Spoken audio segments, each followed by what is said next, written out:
like us because they gonna be like, yo, these niggas think too similar. Why they on the same shit? That's exactly what it got. Yo, I want them to hate us. Why they on the same shit? I like It's just that real, shit. yo. It's alpha talk. That's what this is, man. All right, let's It's do just it. real talk, dude. That's all it's got to be. Yo, we already rolling? We're rolling, man. All right, so look, right? I got the shades on because they told me fucking keep the shades on. So I'm going to keep the shades on. Hey, listen, if you say he doesn't look good with the shades on, you're fucking lying. Don't lie to yourself. That's bullshit. Don't do that. That's bullshit. Tell them. Come on, look at him. Look The at him moment right he now. walked in with the shades, I was like, you got to keep the shades on for See? the All whole show. right, fam. cool. So we rocking the shades. What brand shades are they? I'm not even saying that. They not paying me. Well, that's what I'm saying. We're gonna tell them to then pay you. Nah, we're not doing that today. All right, we're gonna get Chris Villa to cut a check for them. We ain't doing that Free today. advertising. We don't do that. We ain't doing that today. Gentlemen, good to have you boys in. What's going on, brother? Some of the realest dudes I know, and some of the heaviest hitters on clips for the podcast.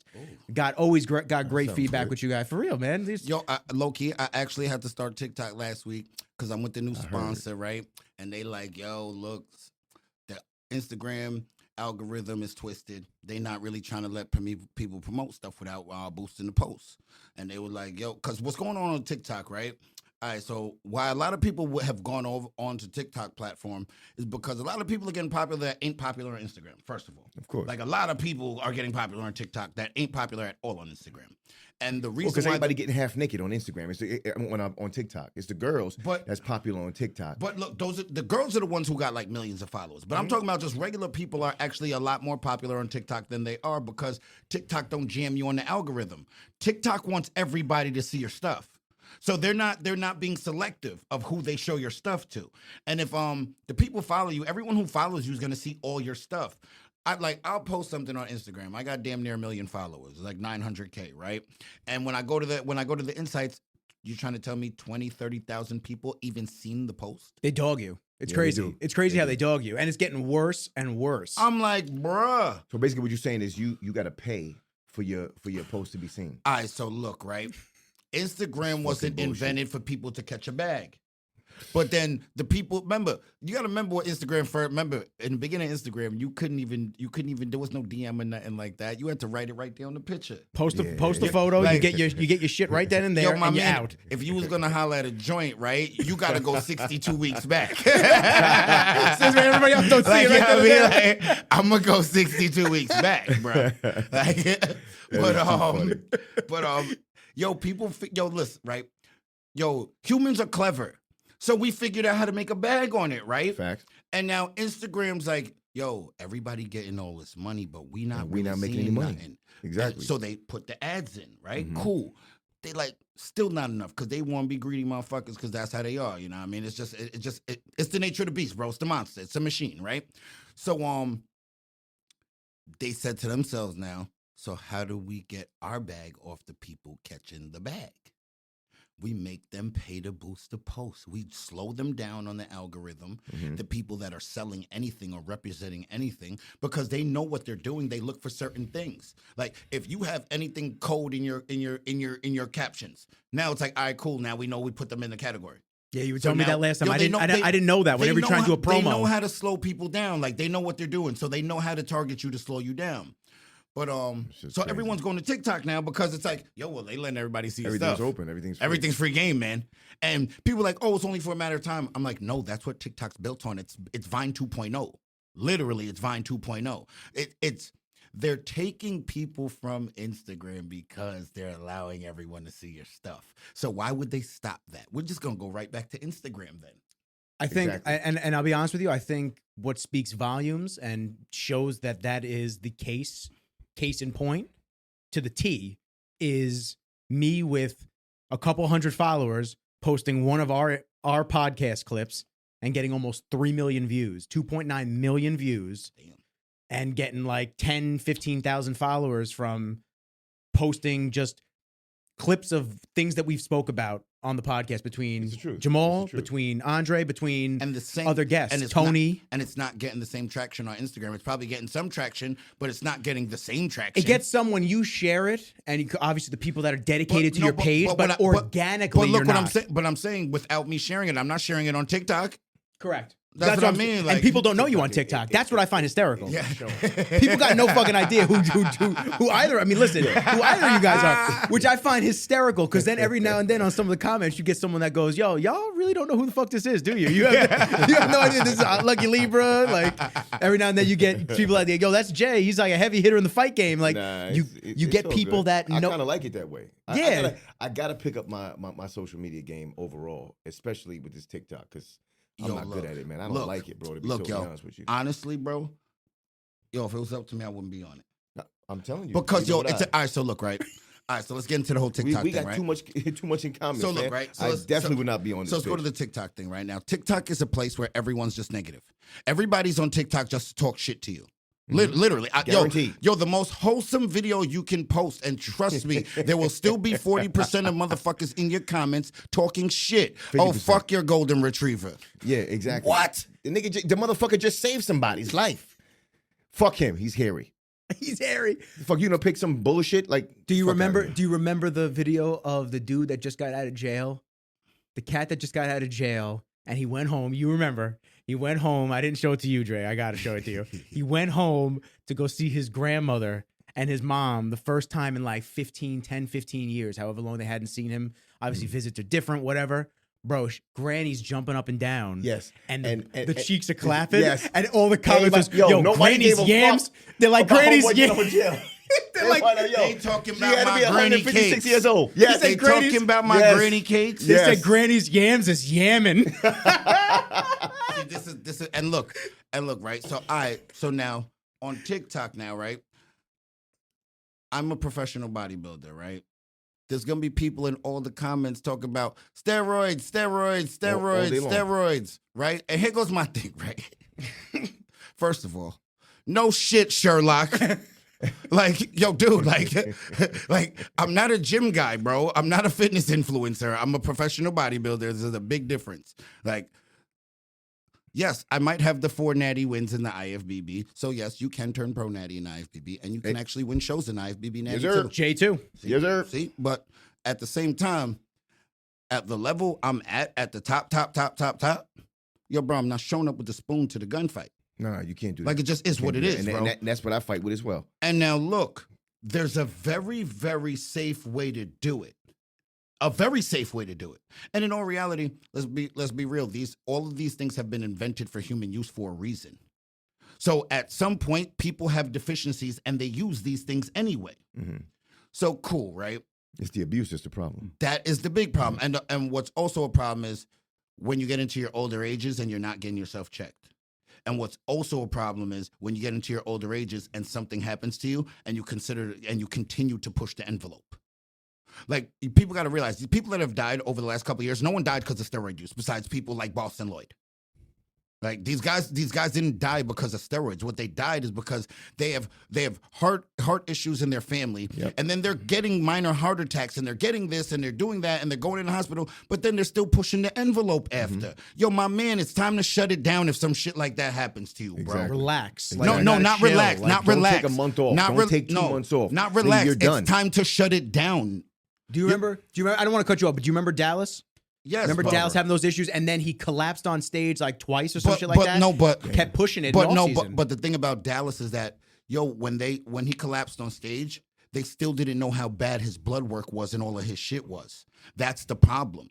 Like, if they would have known how bad all of his shit was, I swear to you, there's not a person in this world that would have tried to. Yo, listen. His best friends, his family members, anybody around him, if they would have knew what his autopsy looked like prior to it, oh hell no, nobody would have had him bodybuilding, bro. No way in the world, bro. You had a closed artery. Your heart is like two times the size of someone's regular heart. His test level was 50,000. Scary. 50,000 test level. How?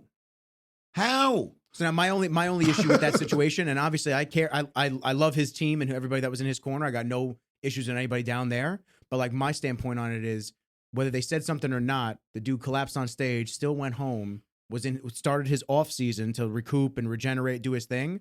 but then was still pushing the boundaries and training hard and Listen, taking whatever he was taking. In a situation like that, but look, and it's the person. But I'm gonna say this though, right? Plain and simple. I don't even want to speak on this situation, bro, because it's not something for us to speak on like that. Like, correct, we weren't there. I'm not trying to say like, I don't speak on shit like this past a certain point, right? But I'm gonna say this.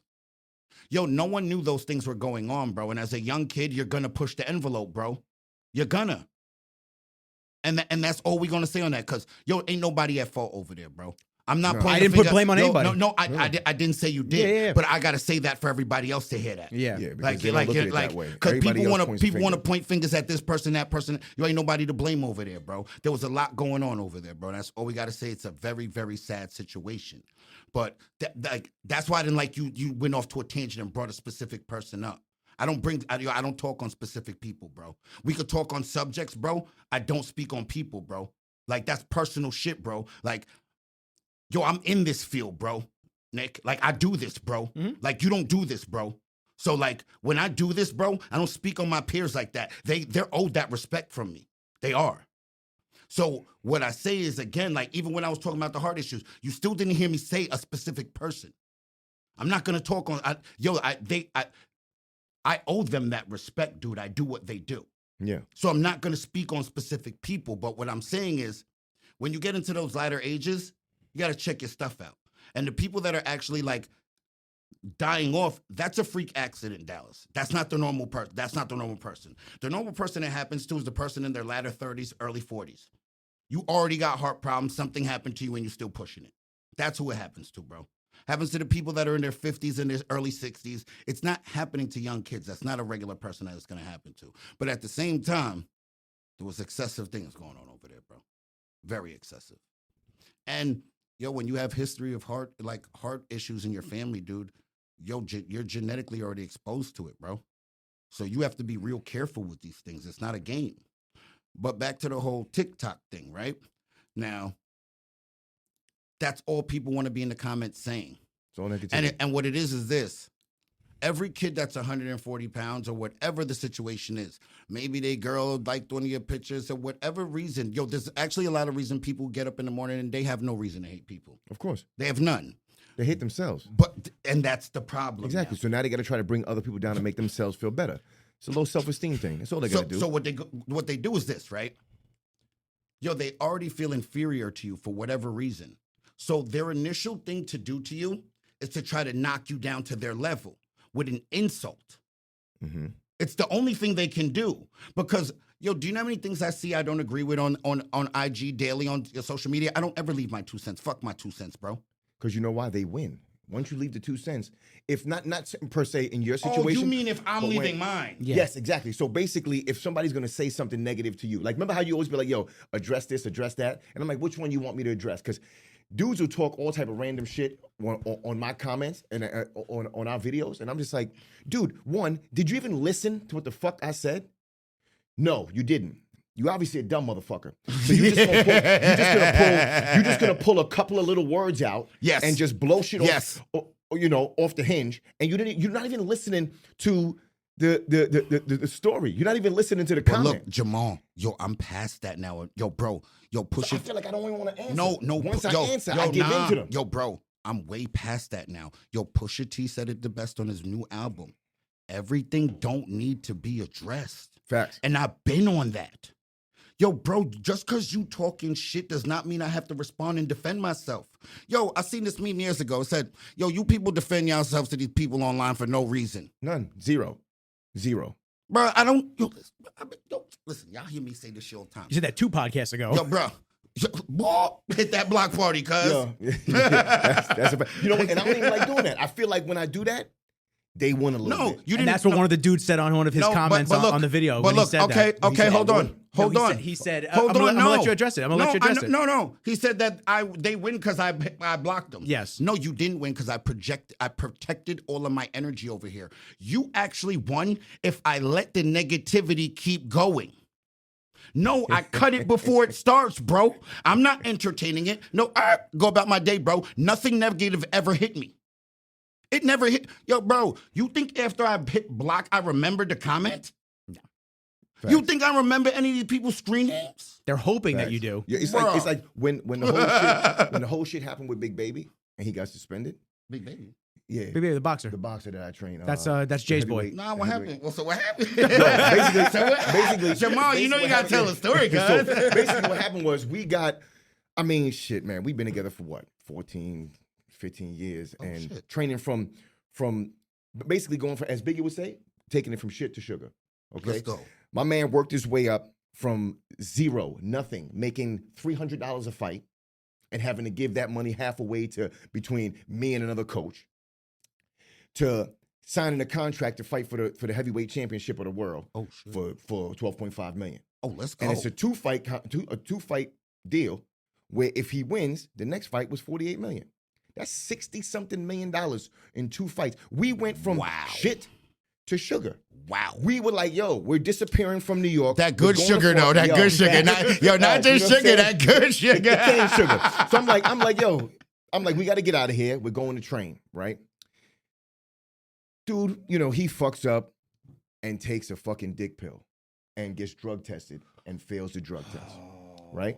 So now hold on. They don't say nothing about what the drug test was. They just immediately, everything, no matter what, even if you take too much caffeine or you took an aspirin before the drug test, you fail a PED test. So here you go. All they say is this person failed for PEDs. Oh, now watch this. So everybody says, oh, you on steroids. I knew it. Look at your fucking trainer. Meanwhile, I wasn't on no shit.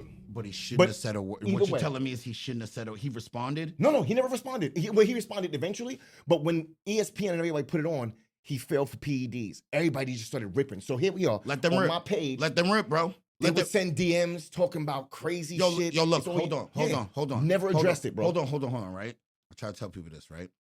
Yo, you might take the little L in the beginning on social media, but yo, the job is not to win in the court of public opinion. No. The job is to win in court, the one that matters. that one that the one that matters. and then look, then after we win in court, then all the people who tried to say I was a That's loser right. in public opinion, Exactly. yo, my man, I don't even want you to apologize neither.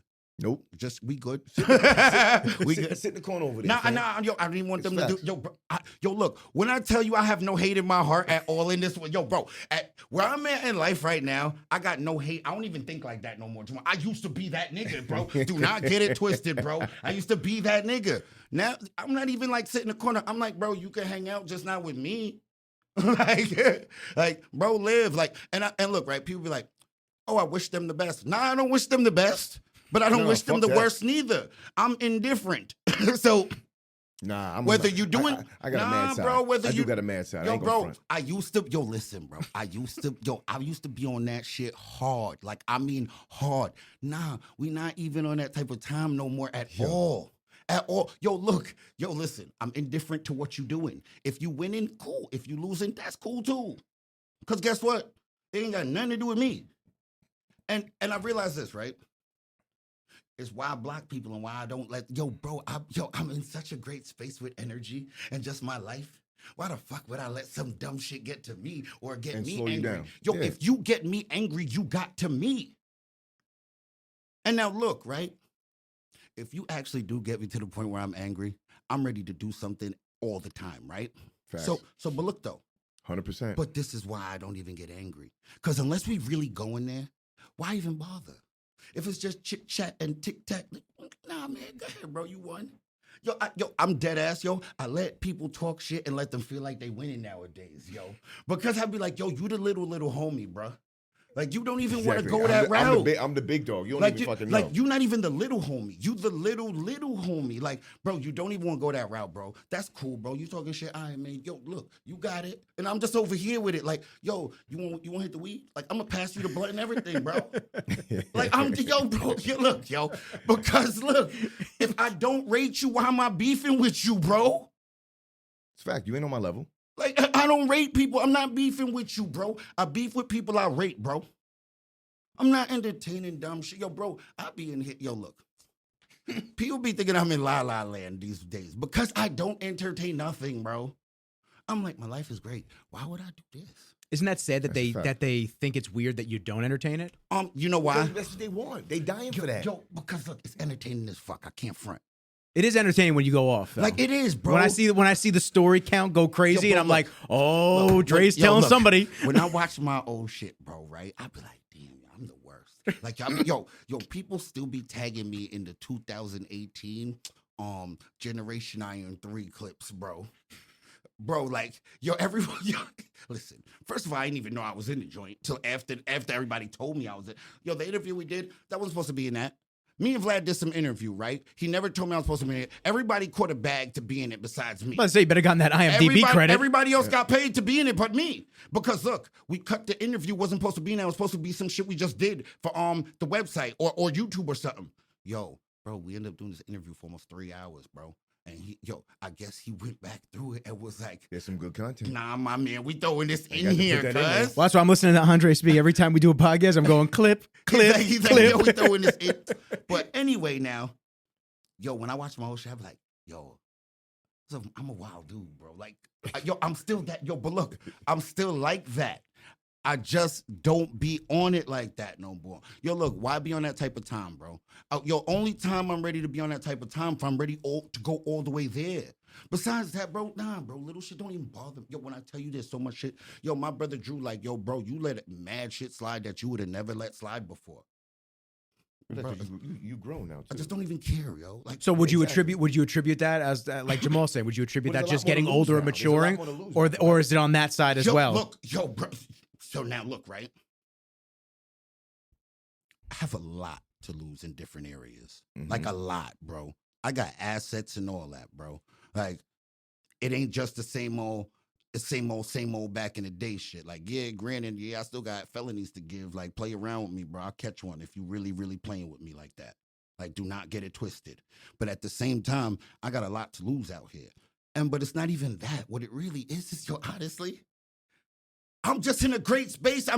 Yo, bro, I be out on islands chilling. Like, I get paid to live in a great way, bro. Like, you know what I mean? Like, There's good like, spaces, bro, good like- spaces, Facts. good look, energy, good spaces. Fuck the haters. like, yo, like, when I look around, when I be doing what I'm doing, I stop for a second and look around, I be like, this is the shit they pay me to do.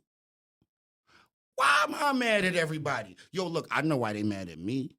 I know why you could be. Like, if you don't know me course. personally and I didn't do nothing specifically to you, what? Like, all right? You got people on the internet that be fans of other bodybuilders, right? So they feel they got to tell the other person they suck. Yo, my man, why can't you be a fan of all of ours, bro? Yeah. Why Well, if you're a fan of bodybuilding, you should be a fan of bodybuilders, period. Why? Because it's why? Because What makes a bodybuilder suck? Like if you get on stage No, and you're on the Olympia stage and no. you're competing, you're in the top whatever. Let's say you're in the top 15. This is the world here. tell them Who, the world, who Craig. sucks on that stage? The world, and who Craig. the fuck are you to say one of these people here? Because you can't do it. Listen, there's a saying, right? Those who can't do, commentate. And those are the motherfuckers that talk shit. Why he's not going to talk shit about somebody in bodybuilding? Because why? He's walking down the same path. He's doing the exactly same what thing they they're do, doing. bro. There's a respect there. But no, we're going to sit there and those who can't do, commentate. So everybody wants to sit there and be like, oh, you know, this motherfucker sucks, that motherfucker sucks. But you can't do shit. Just But like look- cats on ESPN talking about athletes. Nah, but It's look, like, bro, you but never played the Jamal, sport. Jamal, I don't even think those people are wrong. Like, yo, bro, you can commentate without being critical in a hater way.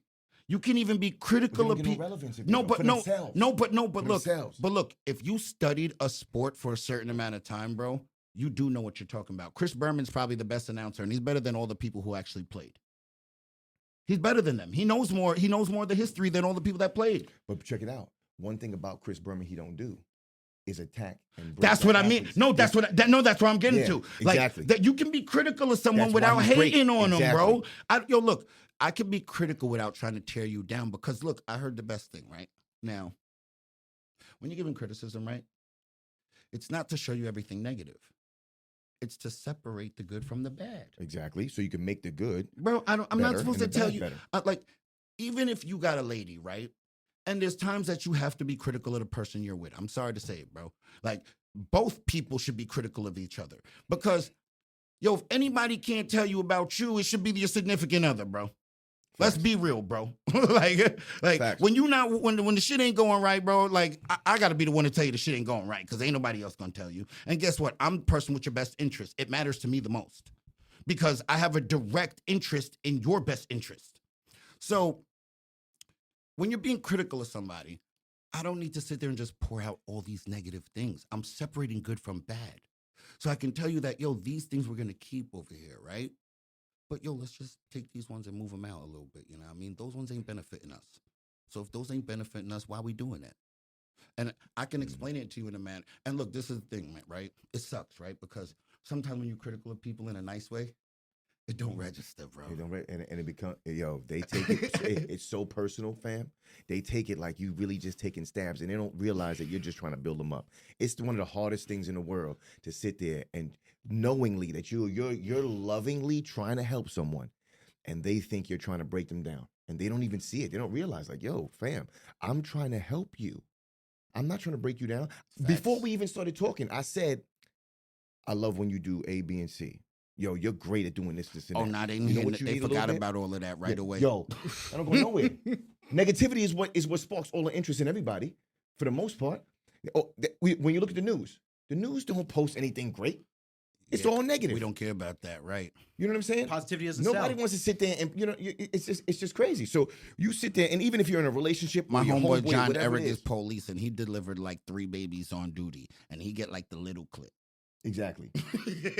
Exactly. But keep going. So it's like, you sit there and be like, yo, sweetheart, I love when you do A, B, and C. There's nobody like you. Every once in a while when this happens, you know what I'm saying, we got to be able to work on D and E. Everything is all on D and E. And it's like you done took a dagger and stabbed these motherfuckers. And it's like, yo, hold up. If you told me, listen, we're going to bring it right back to the gym. If I'm posing and Steve tells me, Jamal, your back is lacking. but look, Jamal, this is the one thing, bro, right? Look, right? See, look, I got to give pushback here, right? And look, see, I'm not a yes man, right? So I don't just ride in boats, right, with people that's riding. And you have good intentions in what you're saying, right? Mhm. But you got to remember who the messenger is delivering it and who you delivering it to. It's Steve. It's Steve delivering it to you versus you delivering it to your lady, bro. No. I'm saying that I'm taking constructive criticism. I thought you took because when you said her at a point. So I'm like, oh, you talking about I was breaking it down. And I said, to let's anybody, take to yes, anybody. Exactly. Okay. Constructive criticism. Period. Okay, You know what I'm saying? okay, It's just like okay. it doesn't have to be. But look, him. but the Just in messenger general. still matters though, because look, I'm gonna say this also. We gotta respect the messenger. That's what I was saying. Yo, Gotta respect the messenger, man. Cause look, right, you're respecting Steve first before the message comes. So you respect, cause I was gonna say that. It takes me back to competing in my early days, right? And certain people be hating on the judge's feedback and he told me this and this. Well, the fuck, they're the judges, bro. You're in a competition where you get judged. Like you have to be able to take that. What you and wanna do? you have to take that You gonna get mad? and get better. And if you don't, then I guess you ain't getting higher placing. Jamal, but when you say they will get mad at you, Yeah. you can say the same thing Steve Yeah. told them, but they mad at Jamal. Yeah. Like, you know what Steve told me? I was like, yeah, motherfucker, I told you the same shit. You want to jump down my throat? Here you go. Fuck out of here. Hell. Pulled him out. But yeah, like it's all about constructive criticism and how people take it. And it's just unfortunate where, your significant other or someone in your circle, like a homie, you're trying to help, and they take it the wrong way. Man. I could say this, right? Yo, I've grew up with some ill coaches, and also my mom too, yo. Like, Shouts to mom. like yo, my mom could give you the great criticism in the light way, right? But she could also give you the tough love too, Oh, and give you that route. And I've grew up from with the Caribbean? hell yeah, and I grew up with coaches that be on that shit. Like I grew up with coaches that so I'll say it this way, right? I'm fine with someone like I've had people be heavy-handed before. That's not a problem to me. But everyone that's not used to a heavy hand can't take it. And there's certain people who actually have to have a heavy hand to respond. Some people don't respond if you tell it to them lightly, yo. They just don't. Some people you got to be heavy-handed with. But yo, if they've never had that before, yo, like too many, like I'll give you an example, right? A lot of girls have princess syndrome. Oh. Facts. And like, yo, it's like because of the princess syndrome, it's like you kind of got to tiptoe around everything you saying to them. And then they still won't cry if you say any, like, yo, I mean, like the littlest negative thing. And they like, End of the world bomb. yo, and you're like, and it's like, yo, I really didn't say nothing bad, but I get it. Like, you got the princess thing going on. I said I liked your hair longer. It's okay. You don't gotta cry. It's gonna grow back, I think. I hope so. But shit. It's funny. It's funny you say that about like your parents, because I'm from the Caribbean as well. My parents is hardcore, especially my mom. My dad really didn't talk much. He didn't say shit much, but my mom is a legend. Was digging your ass, yo. So I'm in college. My coach. One day we were running defense, and the dude was like walking through the middle, and he walks up to me, and I'm a freshman. He's like, "Yo," I was actually being redshirted. He's like, "Yo,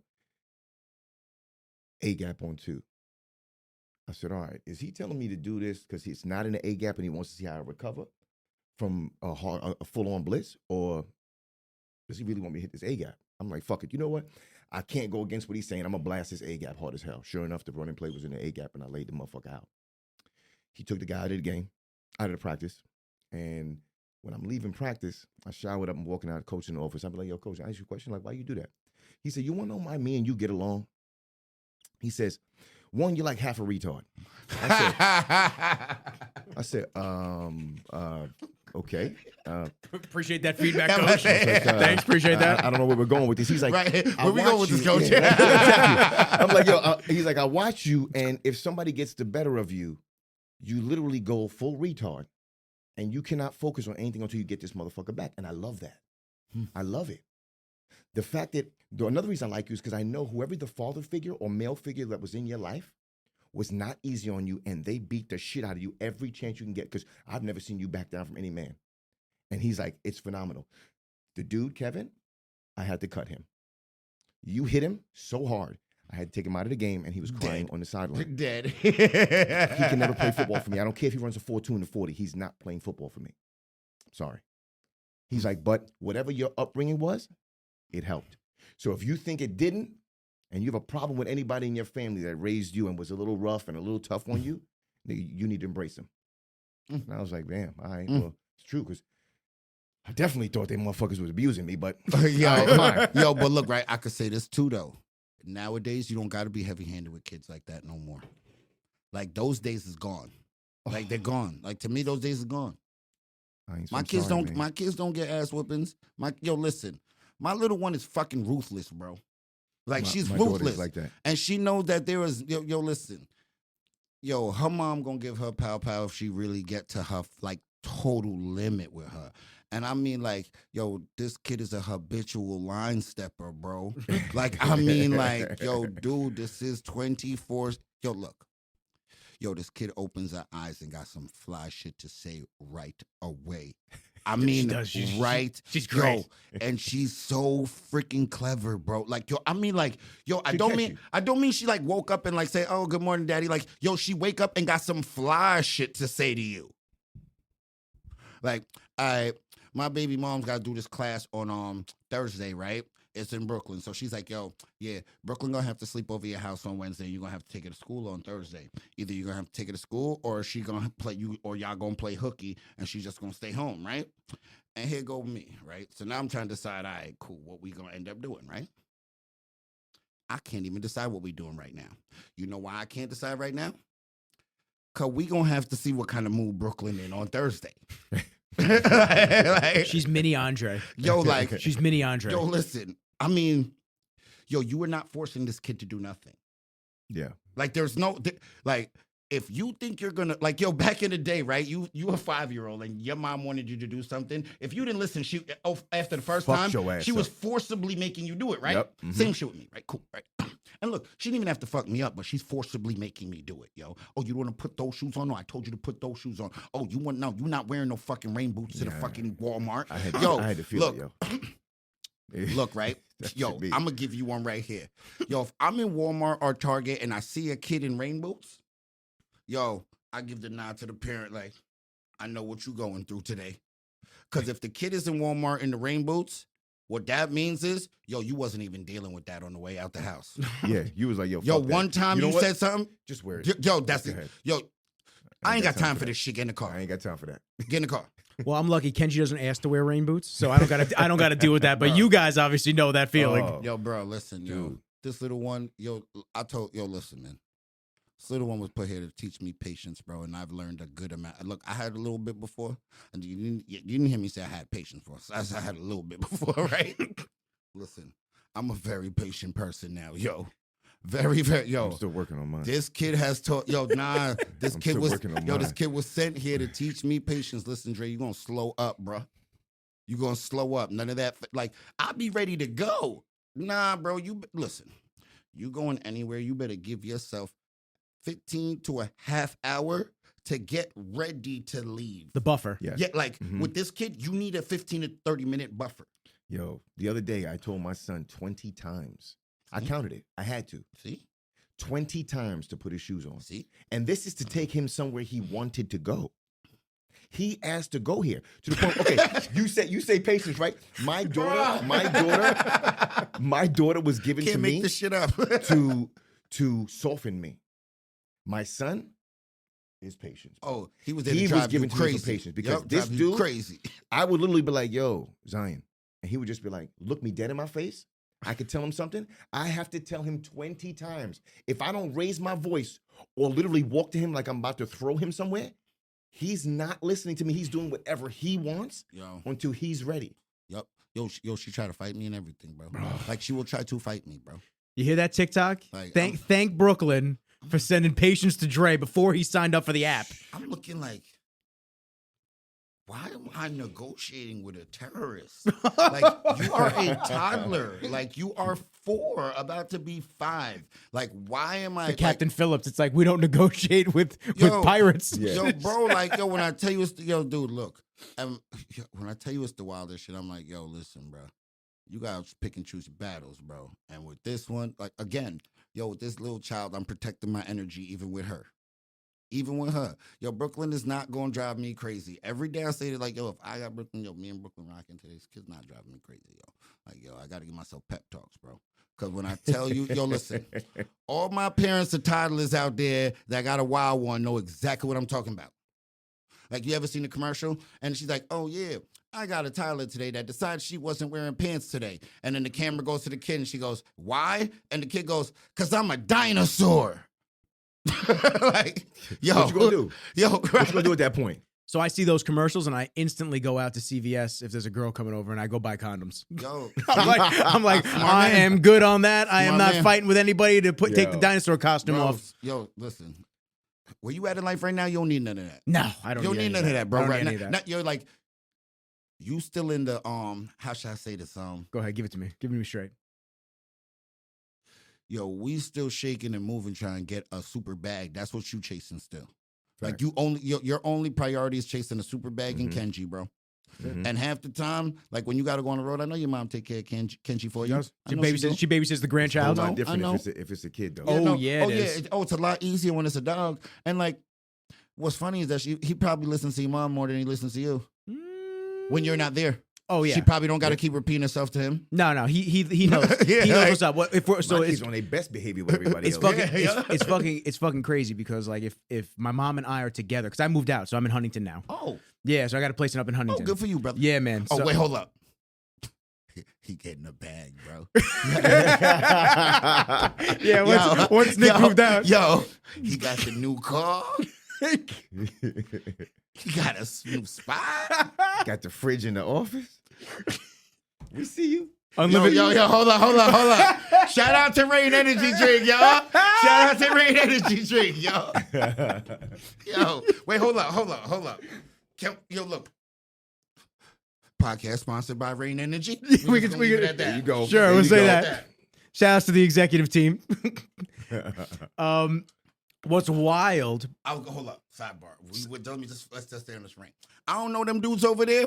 Yo, but the orange creamsicle's alright. Yo, Dreamsicle's alright. This rainbow sherbet. It's ridiculous. I don't know why I gotta say it like that though. Why mine had to be rainbow sherbet? 'Cause it's That shit rain. sound real 'Cause it's crazy. rain. But either way, this shit Word, is it's good. rain. Rainbow sherbet. That's why the logo, It's- the yeah. name, Rainbow Yeah, sherbet. I see it. It's spelled that way. Yeah. This is slamming. See, yeah. So I'll give you the rainbow sherbet. shout out to the peoples over there. Appreciate you. Hey, Andre, don't do that to Y'all nobody. Y'all Yo, killing the look, flavors. wait, hold on. Killing the Look. flavors. They not paying me, but you might be. It seems like you got something going on. I don't Well, like. now We're I got it. We're not preventing the bag. Well, now what we got? Here's the deal. Now I'm gonna use you for one of their videos. Now Look. This is what I'm gonna say though. regardless of what, you got the hat on, you got something going on. I don't know what it is. I don't need to know what it is, but I'll tell you shout what. out I'll to tell them. you what it is. Rain's the homies. They take care of me. They're good dudes. They're good people. I shoot videos for them every single month now. I'm on a contract with them, so they're cool as fuck. Oh wow, sunglasses came off. Oh, he got the bag. Yeah. He got the bag. I'm about to say, they part of the He bag. solidified that bag. That's they- for sure. Listen, man. Yo, shout out to Rain. Shout out to Rain. But it's crazy because if Kenji and I are in the same place as mom, she says she'll go to him. She'll be like, "Kenji, sit." He'll look at her, and then he'll look at me, and I go, "Yeah, you can sit." And then he'll sit. But if we're alone, if like she's by herself with him, he listens. He listens tenfold. He's great. He knows not to like totally drag her down the block. Yeah, see, that's how, like, when I had the big pit bull, that's how my big pit bull was like, yo, dude, my mom walking, my little sister couldn't walk him, but my mom can. I'm like, oh no, this little motherfucker gonna listen to everything I tell him to do, and he be on his best behavior, like his best behavior. They could tell. The dogs could tell, man. Oh, yeah. The energy is there, especially especially with a mother that's militant. They gonna listen. You know who I seen with like the most trained, like the best trained dogs, like older Asian women. That's why all these old Asian chicks in Japan, especially, that's why they have these big ass Akitas that just listen to them. Yes, big ass. They're just. You know what it is? And they don't listen to the dogs aren't listening to the owners by force. It's literally great training. Yeah, of course, just great training. I was like, one of the dudes in my building got a new little puppy, right? And he's going in and out with it, and he's still pulling them everywhere, right? And what I told him was, yo, dude, all it is. I said, don't worry. I said, all it is working with them a lot. It's a lot of repetition. I said, he'll eventually get it, but I said, all it is time. Like, you have to spend time with the dog, and you actually have to spend time on these exercises. And what a dog is just like a kid. Like, how does a kid know that that's the letter B? It's repetition of seeing B and you telling them it's B. Mm-hmm. So how does the dog know to sit? It's repetition of sit and knowing that's sit. Yeah, exactly. It's just Kenji's pretty good, man. He's like with walks and stuff like that, especially in the new area because I'm in the village. I'm in Huntington Village.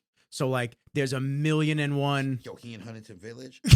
Yeah, you better be coming to get food with me. Hey, you better come for some food. Bring Al. Jay will come out. He in Huntington Village. You see me? I'm trying to shimmy it off, and he's still dropping the glasses. Back. Yeah, man. He get in the bag, y'all. Life is good, man. I'm in a good place energy-wise. Look, I'm gonna tell you how real it is, right? All right, so I can't hire Nick Rizzles no more to do no content for me because I can't afford him, yo. I can't front. Like, look, it's a payment. Don't let him set up payment plans. Don't let him bullshit you. I would set packages and help him out where I can. Of course he helped me out. I would do where I can. Look, no, this is what I'm gonna say. Right? Yo, he's not overcharging me, y'all. I just can't afford him. Yo, his content is really, really good. Yo, listen, I need the little homies. Yeah, I mean, like that give me the little homie rates. Like, know what I'm saying is, they not as good as you. Listen, and then, but they in my budget. And that's cool. You know what I say? People message me like they see people I know, such as you. And then look, but you also realize this though. But I always double back to him though. Always. So it's like, yo, look, he might not do my stuff regularly, but I'm gonna get 1 or 2 videos out of him a year. Like, fuck yeah, and photos. We do photos too. Photos all the time, bro. Yeah, Photos we rock with, those man. all the time. Those all the time. Listen, like I and it's crazy because I get people sometimes like I'll work with you or Kai, like and people see that someone else shoots them and they'll be like, "Yo, you don't?" I said, "Nah, man, it's cool." I said this and it's not animosity wise. No, They're just going, what they don't know how it works yet, dude. I'm like, listen, yo, there is more than enough work to everybody, and guess what? Everyone's got their own style. Dude, wait, hold up. Do they think that one person's just supposed to stay glued to one videographer the whole time? No, but they almost think of it as like a stylistic thing. If you both agree and click on one type of thing, because then they see all these like travel people on Instagram and TikTok, they work with one guy because the style stays the same then. All right, so look, right? But my opinion, I like switching shit up. I like when everybody works with everybody. But this is what I'm going to say, right? Like, I dark sport, they only use the same people because stylistically, you know what it means. Correct. Right? So like Rob and all them, it's a branding, right? Like, and we've created that. Like, it wasn't like if they would have put a new video guy, it would look completely different. Correct. Right? So cool. I understand why they do it. Which, quick on the side note, shouts to Dark Sport on that Dune video. Whoever who shot that and edited it? Who shot and edited No, it? Young Shooter does all that. Fire. No, but That shit was great. There's 3 guys shooting the content, But I love that. It's Young Shooter's vision, and a Young Shooter's doing all the editing. Loved Everybody it. got to give their files to Young Shooter. I messaged you. I said, "Yo, that's Yeah, that's shit's fire. heat. That's Shit's heat." fire. And Sorry, back to what you're saying. But when you're an athlete, though, I don't look at it as you should have one look to your page. It should be everything. Facts. It should literally be everything. Because look, I do more than one thing. So it's like, do I have the same video guy shooting gym content as the guy I have shooting me jumping out of an airplane? No. Because I wouldn't do it. Like see, I mean, look. This is the perfect example. This is the farthest Dre would get me out there. I'd be like this on the plane. I'd be like yes. I'd be like, "All right, Dre." I'd have the GoPro out on the arm. I'd be like, "Yes, all right, man." See, this is a perfect example I'm talking about. That's a fact. So it's like, and also it's, people got different schedules. People have different timing. It's like everything is just all around. But like I tell people, like any brand content that I got going on, that the brand is the ones that I got to pay for it. But I got to get my shit done by Nick Rizzles every time. Oh, y'all paying? Oh, hold up. Let me call Nick Rizzles. It's fact. And I, you get top notch shit. I appreciate that tenfold because I know where I say this on the podcast a lot. I know where I am right now, and I know the direction that I'm going, and my shit has definitely gotten tighter and different. Especially the video. When I opened up my brand, and everybody was like, "What are you gonna?" I said, "No, pump the brakes. I'm using one photographer and videographer. That's it to open this brand. Boom." And it means a lot. Listen, it means a lot to me. Do you know how many people don't know what you just said?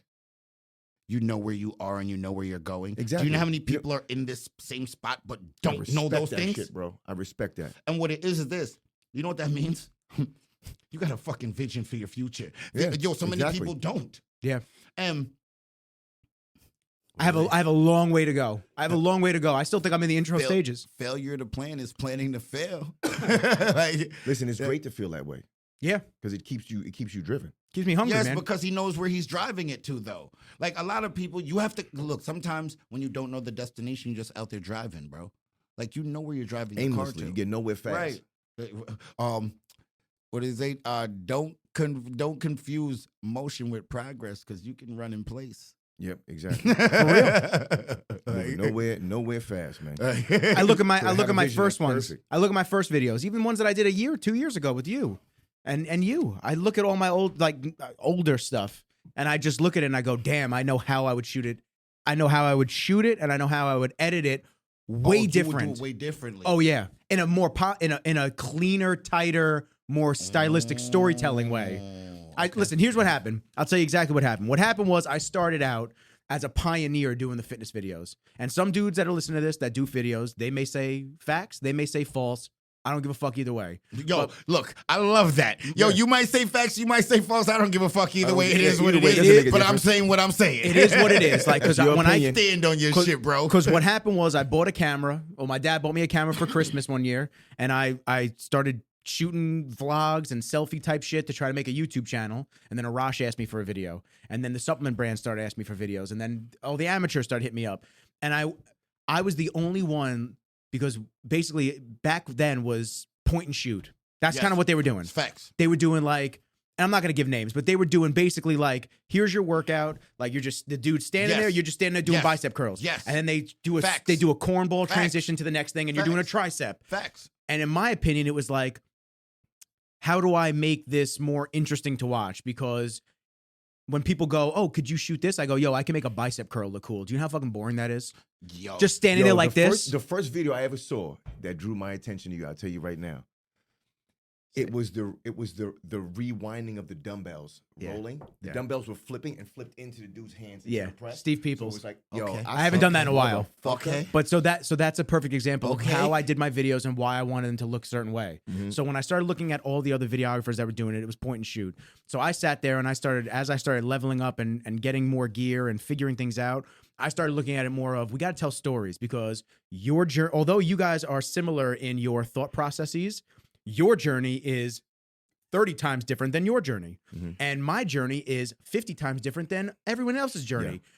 So what makes it interesting? And I started asking people, I started micing them up, having them sit before the actual workout and going, what got you into fitness? Talking about shit like that.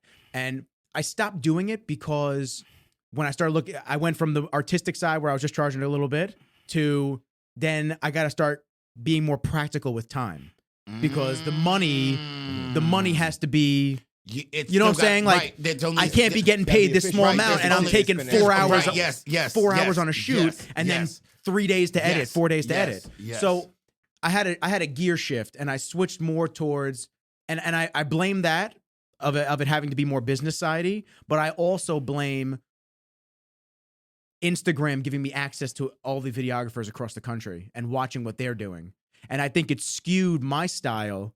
Because I saw them getting 10,000, 20,000 likes, this and that. And I'm like, all this quick transition shit, like no storytelling. People want to see this instead. And so I started altering my style very briefly, like not as to that stuff. And a lot of videographers will sit there and go, yeah, he's right. Like we do that. We watch other people's shit that goes viral. You go, oh shit, damn, is this what's going to be selling now? And then the next shoot, you try that shit. And everyone started looking the same. Every videographer started looking the same. Everyone does. Yo, I feel everyone does look the same. Yeah, they do. So, and I'll tell you. And now, if you look at what the style is now, that's going around like the trend is everything is dark now. Yes, and I hate all dark shots. I hate that because although it does accentuate certain muscles, I don't need to lower the exposure on you guys. No. You guys look fucking phenomenal. That's a fact. Why would I drop that and make you guys look darker? There's no reason. No. Like, you do that for someone that needs it. But realistically, I'm not shooting people that need it. Kai Green, Lucky Libra, like Jamal. Like, I got all these amazing athletes that look phenomenal. Off season, on season. It doesn't matter. So why am I going to sit there, alter lighting to try to make you look grainier or more round? And you already look that way. But that's what everyone's, because look, and it's so crazy, right? Because people don't understand this, right? You know what happens when you lower the exposure and it makes people look like that?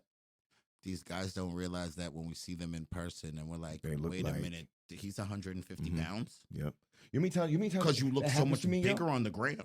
Yo, I love the fact that every time someone runs up on me in public, they're just like, damn, this is my favorite compliment to get. I know what he's going to say. You look way bigger in person. It's my favorite compliment to get. Everybody else looks bigger on Instagram than they do in person. It's my favorite compliment. And I was like, well, I don't know what's giving it away. I don't know. Well, I'll tell you what, the shots that we do, I don't Photoshop anything. The shots that we do, I don't Photoshop anything. Look, granted, every photographer edits, right? We're just editing to make the picture look better. But no, we ain't photoshopping shit. Nothing, nope. You didn't put abs on me. We're not drawing in my waist. On this dude. That's my waist. Okay, yeah, exactly. No. So, correct yourself, Andre, when you're on the podcast. Lack thereof, your waist. Forgetting it at home like a selfish dude. Yeah, this dude funny, bro. Yeah, this is funny. But So the point being where we kind of got onto this was. Hold on.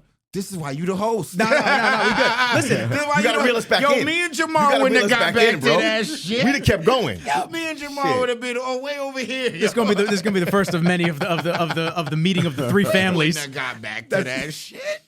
So basically, what it kind of transitioned to was obviously it becoming a business and my full-time job, having to be somewhat mindful of the time you're spending on each project. Yes, that's a fact. And not having that. I guess you could say OCD of like, it's got to be perfect.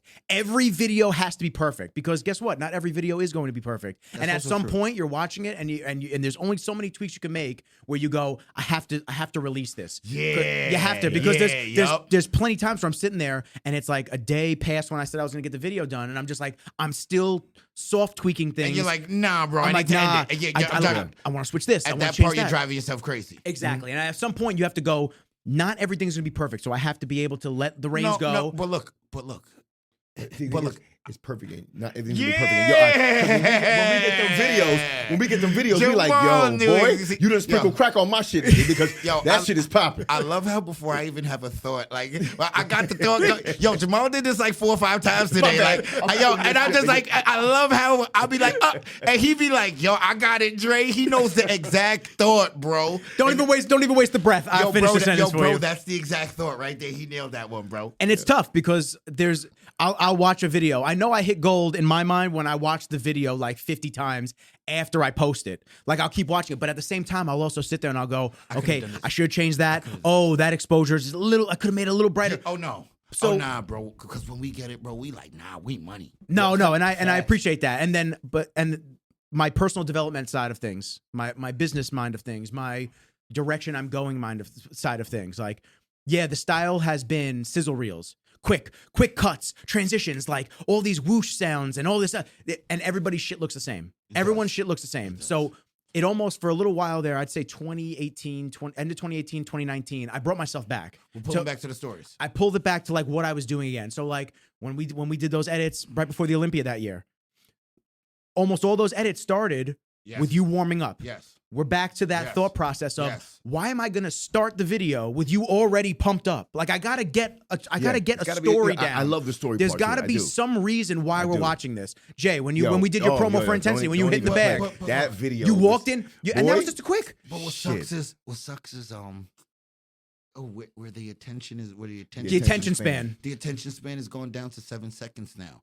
So it's like it's fucking sad. I think it's like 80% of people say they won't watch it if it doesn't have their attention fully in the first 7 seconds. They won't even finish watching it. 1000%. That's why I stopped doing the beginning interviews, because the beginning interviews were deep. I mean, Steve Peoples was probably one of the last ones that I did that I was really a fan of. Steve Peoples, I don't know if you know him. He's from Bev's. Super nice dude. I'll show you him just in case you know him or not. But I sat down with him and I just asked him. I said, "Yo, what got you into bodybuilding?" And he's sitting there and he's thinking, and this was the day that I had one of my friends, Sway Tech. Shouts to Sway Tech. Yo, shout outs to Sway Tech. Love man. Sway. Sway's the shit, bro. This is the day that Sway was actually shooting with me, and Sway had a side angle. It was the first time I did a dual camera interview with a mic. So Steve just sits there and just goes, "I guess it all happened when I lost my mom." And I was just like, it's about to get deep. And he started talking about how Steve at Bev's embraced him like a son and told him like what he had to do and helped him with his prep, like his look and this and that. And then that became the foundation of overlaying to the video. And it hit. I'll have to show you the video. That was like, still to this day, still one of my favorite videos because the story was real. I think people, I don't think people realize how many of those stories exist in this world. Because I don't know if they care. No. What I mean is, they want the no. I'm not even talking about the attention span anymore. What I'm talking about is Steve Weinberger's an ill dude, bro, and I guarantee you, there's plenty of people that can tell you that same story about him. Facts. And I mean that same story goes on across the country in bodybuilding. Like it's not just Weinberger, bro. There's a bunch of people. This small community is that community. Like it's that, like, all right, you're right. Some guys come into your gym and you notice he lost his mom and you see what's going on. In this community, we're going to embrace you because we're going to become your family. So you're going to be at the gym every day, bro. And you know what the gym does for people like this. But that's going to become your family, your gym people. Like you lose someone that's close to your mom, you're not seeing your mom anymore. So now who becomes the people that you're going to? It becomes the people you see every day. Exactly. And it's either the people at work or the people at the gym. And a lot of the times work, it's like, those ain't really your friends, they're your colleagues. Those are work friends. I don't even call them friends. I call them colleagues, bro. Yeah, acquaintances. Because they're really not, like. Yeah, you fucks with them on the clock because they're your people there. Well, and do you really have anything in common, or do you really get a chance to really bond and talk to your work colleagues about life situations? Some people, yeah. Well, listen, when I worked at Apple, when I worked at Apple, I met some great people. Best Buy, but I think the gym setting is one that is. But I could say this though, Jamal, right? If you're like a cop or a firefighter or something like that, where there's camaraderie, yes, you do get that at work. You need it. You do, right? You need that at that. But outside of that, or like a professional sport or something like that, I really don't think you should be trying to look for that at work. No. Yo, you're at work, bro. One of my clients right I'm now. cool with y'all here. He's going for major league tryouts right now, right? Dope. And I told him, I said, look, fam. He said, you got to talk to me, bro. You got to call me. That the kid that wanted you to go with him? He said, you got to travel with me. I need you, bro. I was like, I'm not traveling with you. I was like, I'll take a phone call, but I'm not traveling with you for this. I said, you got this. You've sacrificed. You deserve it, but you have to believe you deserve it. The reason I ended up, going as far as I did in sports is because I know what I did outside of the arena. And I believed when I was there, I deserved it. No one worked as hard as me. I deserved this. I deserved to be either with the ball or at the plate with the game on the line. I deserve to win. Because nobody worked as hard as I did. And this is you now. So you're going to go there. You're not looking to make friends. Don't talk to nobody. Pull your hat down deep. Get out there and make these motherfuckers suffer, bro. Give them hell. And after you make the team, then go and shake somebody's hand and say, hey, what's going on? What's your name? Before that, fuck everybody because they're coming for your position. You go out there like a dog and you do what you got to do. And you win. But look, Jamal, that still doesn't mean you can't be a gentleman, though, bro. Oh, no, you could be a gentleman. No, what I mean is I can't say fuck everybody here, bro, because that's no longer being a gentleman. No. Peep this. If I'm in competition with you, for the Hold on. It same depends- 10 it people for the depends- same one position. Yo, it's never, bro. I'm not coming there looking to talk. No, and- bro. and No, chill. see, I think That different. Yo, look, I'm not necessarily saying I'm not coming there to talk, but it's not like I am coming there to talk. I'm indifferent to it. If we end up talking, cool. If we don't end up talking, that's cool too. But what I mean is this, 100%. Jamal, right? Just because we all fighting for the same thing, I don't have to say fuck you. No. But I don't mean it like that. But hold up. When that ground ball's out, I'm ready to run you the fuck over for it, though. But that means fuck Like, you. like- But in a physical way, that means fuck you. No. That ball's mine. When that ground ball is out. Yeah, but when that ground ball's out, fuck you. I'm getting it. When I'm getting it. No, but look, when that ground ball ain't out, bro, I don't got a grill on my face. No. bro. It ain't about grilling people and giving them negative energy. Okay, It's okay, just keeping okay, your energy where okay. it needs to be. Because But what look- you don't realize is sometimes you could sit there and you could go to talk to somebody. But Jamal- they could open up and their energy, like you talk about energy earlier, right? Their energy will take away from yours. No. So until But you look- get your energy to shine, do what you got to do. But this is my thing, right? I don't have to say fuck you to do me. That's what I mean. My energy isn't, yo, fuck everybody here. I came to do this. My energy is, I'm here to do me, baby. No, I get that. I'm here to do me, baby. I go and I start off my any kind of competition. Cause look, Fuck everybody around me, man. I don't really give a Because let fuck me about give you an nobody example, else. right? Yo, I whoop a nigga ass with a smile, bro. Oh no, that's a fact. like I a don't have fact. to be angry. fact. Like I do not have to be angry to give you the business. No, not at all. Like, Not at all. But do not get it twisted. Sometimes when it's personal to you, you do have a little bit more of an edge. Do not get it twisted, bro. Of course. Like do not get it twisted. Cause much more heart in it. but look, it can also work against you though, bro. Cause certain things the more you run to it, the more it runs away from you. All the energy has to be in synergy, bro. Like people don't understand that. Certain things you chase, it runs from you because you chasing it. Okay, so when you train by yourself. Most of the When you time, on- yeah. when- I train with Al too. No, I'm just saying in general. Oh, when I'm training by myself. When you're in training, right? Yes. Cool. When you go home and you're getting your mind right, you're by yourself. When you look in the mirror and you're doing your posing at home without your coach around, you're by yourself. Mm-hmm. Majority of the time, when you're prepping, Mm-hmm. you're by yourself. Facts. So when you are training for a sport and you're putting in all this work, so when I was getting up at 3 o'clock in the morning, I do all of that. running 2 miles, Yeah, swimming we 2 miles, done hitting the that. gym, it was all by myself. Yes. So that day when I come to win, I'm by myself. Yo, but see, I'm by myself, fam. look, right? I wrestled in everything, bro. So I know about being the offense to defense, having no timeouts and no subs, bro. That's why I'm fine in bodybuilding, because I'm cool. Yo, dude, I'm really good in team sports, but I'm also really good in solo sports. But I can say this, right, Jamal? Yo, I eat the food by myself. I lift the weights by myself, right? I step on stage by myself. Yo, I don't do this by myself, bro. Got a whole fucking machine around me, bro. I'm insulated with love, bro. No, I get that. Like I I'm, get that. like I I'm, get that. like I'm. Yes, ins- you like, are 100% He's right. he's Like, trying you're he's trying 100% to give the examples if you weren't working with your coaches Like, and you were doing it by you're- yourself. you're- No. What you're I mean, no. But what I mean 100% is this. No, You I'm do not got even all that talking. around No, you. what I'm saying is this. Like what he's talking about. I still do the work by myself. All of those things he's talking about doing by yourself, I do by myself. But I don't do this by myself, bro. Like I have a Yeah, you foot. got a Like team. You there's- got a family. But like outside of the machine, like I'm insulated with love, bro. Like when I tell y'all I don't entertain fuck shit, bro. It's cause everything. Bro, look. Yo, the things around me I love, bro. Don't play with me and mine, bro. Like I'm insulated by this shit, bro. So the fact that I'm insulated by it, I'm not playing with it, bro. Like I'm not. Like I love my life, bro. I do. Like it's not some bullshit, bro. Like a lot of people say that shit and they really don't be on it, bro. Like none of this happens without the machine for me, bro.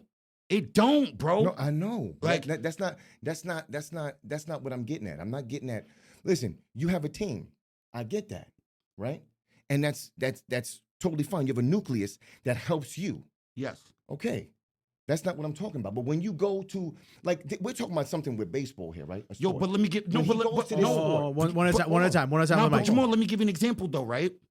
Yo, you gotta remember, bro, I've recruited my number one competition to my team to compete against. When we walk on that stage, bro, me and him can't share first place, Jamal. I know that. Hold on, Jamal. There's only one. Hold on, Jamal. Yo, it ain't never fuck him, bro. It ain't Well, never you that. You guys and are look, a team. and look, but what I'm saying, but look, Jamal, it goes back to what you're saying though. Again, only one person can win. At the end of the day, he's still part of my team. But on that stage, I'm on it by myself, but he's on that motherfucker too. But yes, he is. And like, And you're trying to win. but for it, you. but what I'm saying is, me and him both know we both came there to win, bro. But at Of the same course. time, when I'm doing me, I'm not doing me saying fuck him and fuck everybody, bro. Hold on. I'm doing me Hold on. saying, bro, I'm out here, baby. And if my guy wins, I feel like I won still. Listen, you're talking about doing something with a teammate. I'm talking about somebody going somewhere where he knows no one. Okay. Okay, And he's by himself. But I'ma still, So but here I'ma we still go. make friends though. I'll make friends after I win. That's what he's saying. He's making I'll make friends friends after the let's job say is done. he's saying if there's There's 10 no room- he's saying if there's no 10 room. spots on a team, if there's 10 people applying for the same spot. I get this, but Yeah. what I'm trying to say is, just because I made friends with you and me and you is cool and we chilling when we in the barracks and all of that shit, yo, bro, that doesn't mean when the ground ball's out, I'm not gonna run you the fuck over. That means fuck you. No, it doesn't mean fuck you. In No, that, it during doesn't. that play, It doesn't. during that play, Look. you got to excel more than him. Excelling is not, And I still- will run you that's- over to and you me- don't care, yo, correct? To me, that's still not saying fuck you. Agree to disagree. I don't For have every- for both of you, for the no, down the because middle. look, right, saying fuck you is tearing somebody down for me to boost myself up. When I say fuck you, that's what I'm doing, Jamal. Fuck you, I'm tearing you down to boost myself Okay. up. I can boost myself up without ever tearing you down. This is correct. You're right. You're right. 100%. You can definitely do that. And that's the attitude But I take with it. Like that's the attitude like you take. No, but what I'm saying is when I'm doing that, like when I'm saying fuck you, it means I'm trying to tear you down to pull my yo, bro. I'm that dude, bro. I don't never need to tear nobody down to build myself up, bro. Yo, good luck, brother. You're gonna need that shit. Like, No, I get it. And you're gonna that's- need that shit. And that's you. That's how you But- handle it. But Correct? But yes, but what you're saying is that So you Did you mean always to did tell you me- always handle it that way yes, though? because look, Jamal's saying you're telling that kid that that's what he should do, right? Yes, because I've been in that situation. But I've been in the same situation. And I handled it my way, and I won. You handled it your way, and you won. But what I'm trying to So say is, there's I'm no not gonna wrong. I'm not gonna tell someone they have to do it my way. That's my thing. I'm Well, if saying- you're asking me my advice, I give you my advice from where the position I was that you're in. But look, I don't have to give you only my viewpoint on it, the one that I went through. I can give you multiple viewpoints on something. Like, yo, look, bro, there's different ways to handle this. And you can be successful doing it either way. You're 100% right. You don't have to do it my way to be successful. I don't have But to. but if he's asking me, Yeah, but look, what's no, my when way? when someone, what did I do? No, I'm when going to tell him what I did. But I'm gonna also tell you, I'm gonna tell you what I did, Jamal. But I'm also gonna tell you, but you don't have to do what I did. You can also be successful doing it this way too. And now you have to figure out on your own. Cause look, you said I'm not coming there with you. So if you're not Yeah, going with him on the exactly. road, that means you want him to figure out certain shit on his own. That's a fact. Right? That's a fact. Am I right or am I 100%. wrong? 100%. So I can't tell you to do what I'm doing. Motherfucker, you got to go figure it out on your own. So I got to give you every perspective. Yo, bro, figure out which one works for you. I can't tell you to do it the way my way. So now you're right. But you know there are certain people out there who don't have that mindset, who can't figure things out on their own. And But they need a push. so then you should have been there holding his hand then. But I can't do that. I can't do that. Listen, I can't do that. But like I said, To become a there's man, what certain do you have people- to do? You got to do shit on your own. There's certain Whether you people need the out handhold there or that not. need Yes, that. but you know what? So sometimes they need an extra push. Sometimes they need a. Listen, if somebody's asking me You my kind of- perspective, I'm going to give them my perspective. Yeah, but- and yes, I understand. but that's a You don't have to biased take my- standpoint. But look, it it's is. But you asked me mine. Yeah, but I got to give you mine and all the other ones too. I can't just give you just mine. But just because I give you mine, don't mean you got to take it. Yeah, but I have to let you know the other ones that you might want to take. Because you didn't give him any info. Look, Jamal, right? What I'm saying is you didn't give him all the information. You only gave him some of it. I gave him all the information that I could That do. he could do. Yo, Jamal. Yeah, you I have- gave no, him all the information. Jamal, I you could have give other him. information. Because, no, you have because other you know why? information, Jamal. Because I'll be honest with you, that is what worked for you. I don't do that. No, what I'm I saying don't is, feel that way. But what I'm saying so is I this. can't tell him what I don't feel. No, Jamal, what I'm saying is this, right? I can tell people what I don't feel, Jamal. Look, Jamal, I've done things a certain way and it worked. I've done things another way and it worked, Jamal. So I can tell you all the different ways. Like, I don't have to tell you you're stuck to this for it to work. Just because that way worked for me doesn't mean it's going to necessarily have to work for you. So what I'm saying is, Jamal, I could tell you, yo, bro, I've done it this way and it's worked, right? Mm-hmm. But I've seen people, look, I don't even have to do it. Yo, but I've seen people also do it this way and it worked too, Jamal. So, you know what I mean? Like, me being your big brother, when you coming to me for advice about it, bro, I got to give you the whole game. I agree to that. I can't give you half the game, bro. I agree to that. Just because I agree to that. it's my because like, look, this is what's the problem with my perspective, right? That means we're not really talking facts then. Because when it comes down to it, I can no, I'm not talking about you, Jamal. And I'm not even talking about this. No, I know. I'm not even talking about this. I know. It's like, say you arguing with a chick, right? Or you arguing politics, right? Then it's all my perspective then. It no longer comes to facts no more. My perspective supersedes the facts then. Nah, motherfucker, your feelings don't trump facts, bro. So just because I feel a way, don't mean that trumps the facts, bro. 100%. So the fact of the matter is, this might be the way I did it and it worked. But the fact of the matter is, Jamal. There's many other ways. And I got to give you the whole story, bro. Yes. I There's gotta many other bro, ways. I get somebody can't come to me for advice, Jamal. Like, that's why a lot of people come to me for advice, Jamal. Because I'm not, I don't have to give it to you one way, bro. I'm going to tell, yo, look. I never, like, honestly, when I give advice, Jamal, I'm dead serious, yo. I don't try to give it from my perspective. I think of the person I'm dealing with, right? And I try to think of what's best for them. Mm-hmm. So, like, I know that what kind of person this is. Like, look, let me give you an example, right? Yo, you was different than Nick Rizzles, Jamal. Jamal, if you call me on the same exact question, same exact subject, Jamal. Get up on that mic. You getting different advice than I'm giving Nick Rizzles. 100%. Because I know you ready to run through walls, Jamal. 100%. So that's what he wanted. Okay, Remember, so I now, told you. so Remember, look, Jamal. Hold on. That just changed the whole game Everybody, now. hold on. It did, because you didn't hear what I said in the Everybody. beginning. In the beginning, I said Hold on. he wanted me to come with him to get him fired up. Yo, so look, then I guess I gotta tell you that then. Thank you. No, what? That's what I said. No, but look, I would have still gave him the other advice too, though. And that's totally fine. That's why I said you're right. You are right. Yo, There's look. many different stories. But if you say, yo, I need you to travel with me. I need you next to me. I need you to get me fired up like you always But do. look, Jamal, That's why let me that. ask you this, Jamal, right? Say you were there with him, right? Mhm. Is every conversation a rah-rah conversation then? Not always. But that's No. what but Guaranteed. look, but you see what I'm saying, Jamal? Yeah, because that's all still conversations that we have is not based off of competition. But this is what I mean, Jamal. That's why you still got to give him the whole story. Well- Because me hyping you up isn't me always being rah-rah. Sometimes it's being the calm guy. Sometimes But I gotta, he needs me to sometimes I fire gotta- him up. He wants me to fire him up. That's what he wants me around for. You understand what I'm saying? That's what I said in the beginning. He wants my energy to fire him up. That's what I started off Oh, by saying, he only wants it to. But look, yes, to get amped up so but he he can go don't. out there with But a he don't killer need you for mentality. nothing else but that. That's all he wanted me for. That's what I said. So in the then beginning. look, right? I'm gonna tell him this then, right? If that's what it is, yo, bro, I'm gonna tell him this. Yo, you gotta figure that shit out yourself. And if it ain't in you, it ain't in you. If it ain't in you, it ain't in you, bro. No. Yo, bro. And there's a lot of truth behind. That's why I say I cannot go with you. I to do that. cannot manufacture that aggression for you. Of course, that's my aggression. Yeah, I can't go with you Can't for that manufacture reason. that for you. I've been talking to you about this dude for a while. Yeah. I can't go there with you for that. Yo, bro. That's what I said. That's the internal so flame. I need you. but He look, says, right? I need you to get me amped So up look, and motivated. I get so so look, fired up when I you do. tell me that. But you know what, though? I still would have told him the whole story, but I do like what you told him. You know why? Because it's like this, right? It's kind of like, I would have told you, yo, bro, if it ain't in you, ain't in you. You're going to have to dig for this yourself. But at the same time, the advice I gave him after would have been the advice Jamal gave him.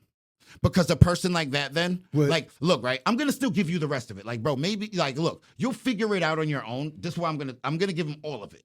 You're going to figure it out on your own, but I would have put the emphasis on what Jamal said. That's where the emphasis still would have been. So, Pete, when I get like NFL athletes, sometimes I train, they'll come in and be like, yo, I want to try MMA. I'm like, Okay, cool. Love it. I'm like, yeah. They're like, yeah, how, it's cool. I want to do this shit. I want to do that shit. I said, all right, I'm going to just lay the ground rules. It's different because one, you ain't got a helmet on. And pads. So when my shin bone comes across the side of your head, you feel this pain, bro. You tell him. And it's worse than a concussion because you Tell him. It's night, nigga. Everybody want to go night? Tell him. That's called Tell NyQuil. him. That nighttime sleeping Tell is your rest him. medicine. You understand what I'm saying? So basically, Shin bone NyQuil. so I'm like, this is what always makes the difference. And I can tell a fighter Oh, that's a fact too. from just a person that's competitive, that's a competitive athlete. So anyone that's got that dog in them, that fighter, you could teach them how to fight and they'll get in there with form. If you're lacing them, their motion is not to backpedal.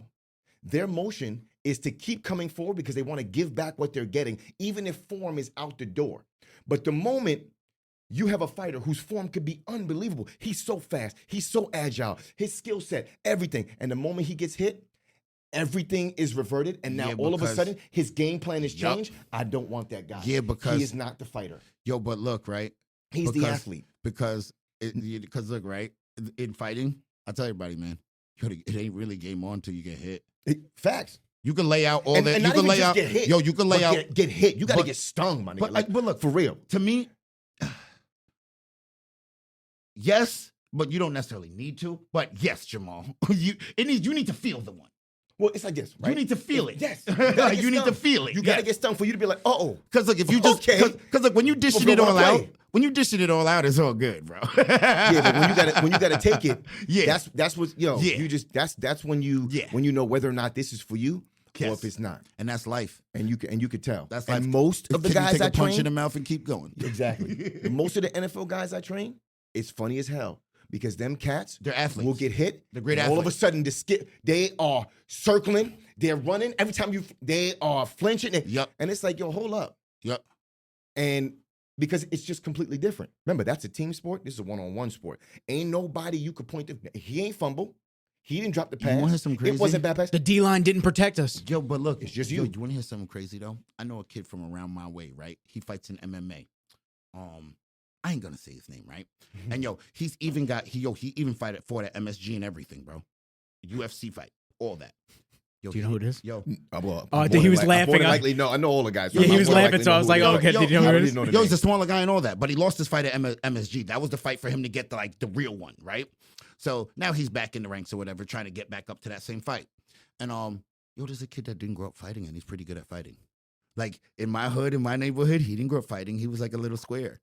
And he's good, like he's pretty good. And it's like, but like I so agree with what Jamal's saying. Like if you don't really have that dog, but I don't know how this kid just ended up fighting and being pretty good at it. Like he doesn't have that like necessarily that dog.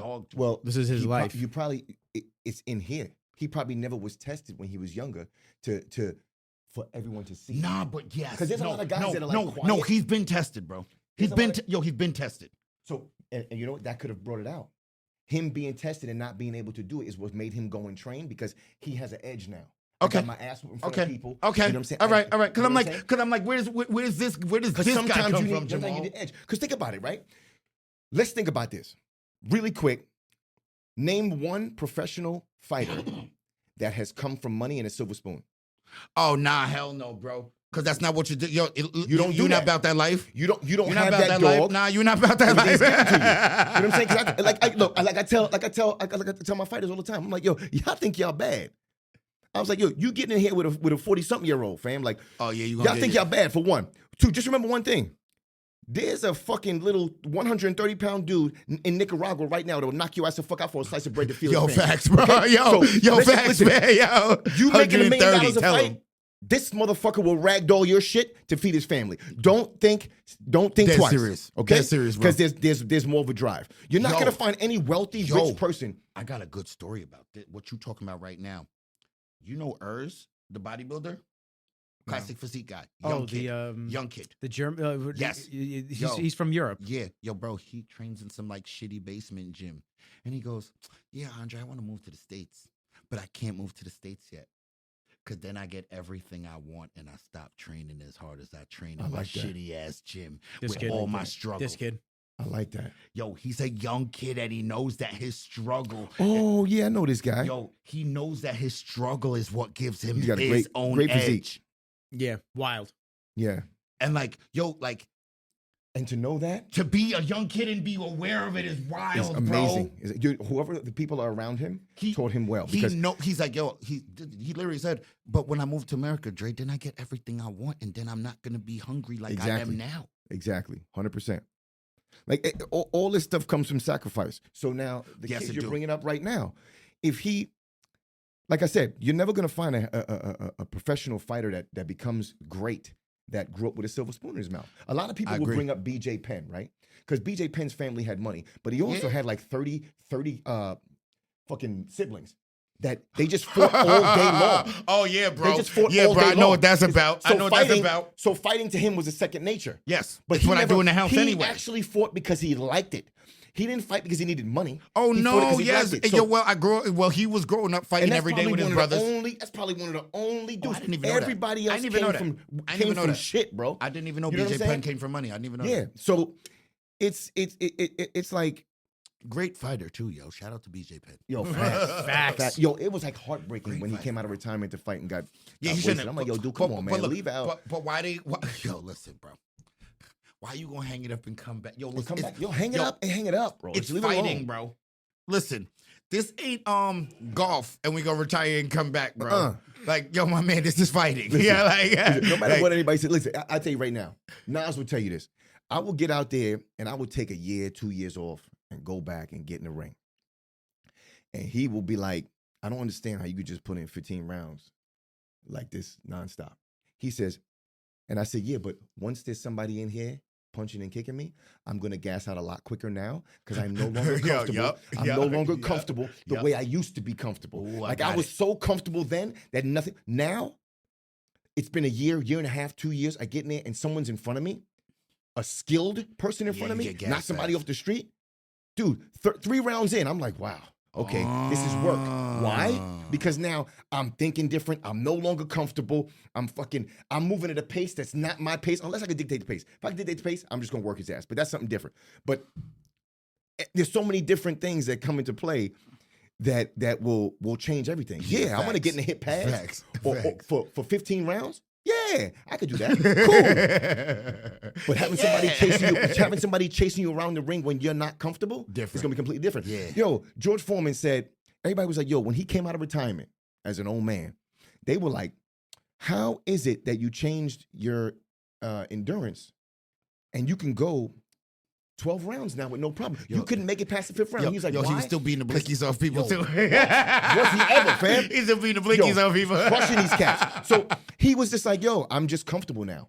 I was But- very uncomfortable before. And I feel like he totally, like, you know what's so funny about George Foreman, yo? It's because, first of all, young George Foreman was no joke, bro. Yo, what? He laying one of them shits off your chin, bro. Did Your you shit did is- you see how he punched fucking whatchamacallit in the back of the head?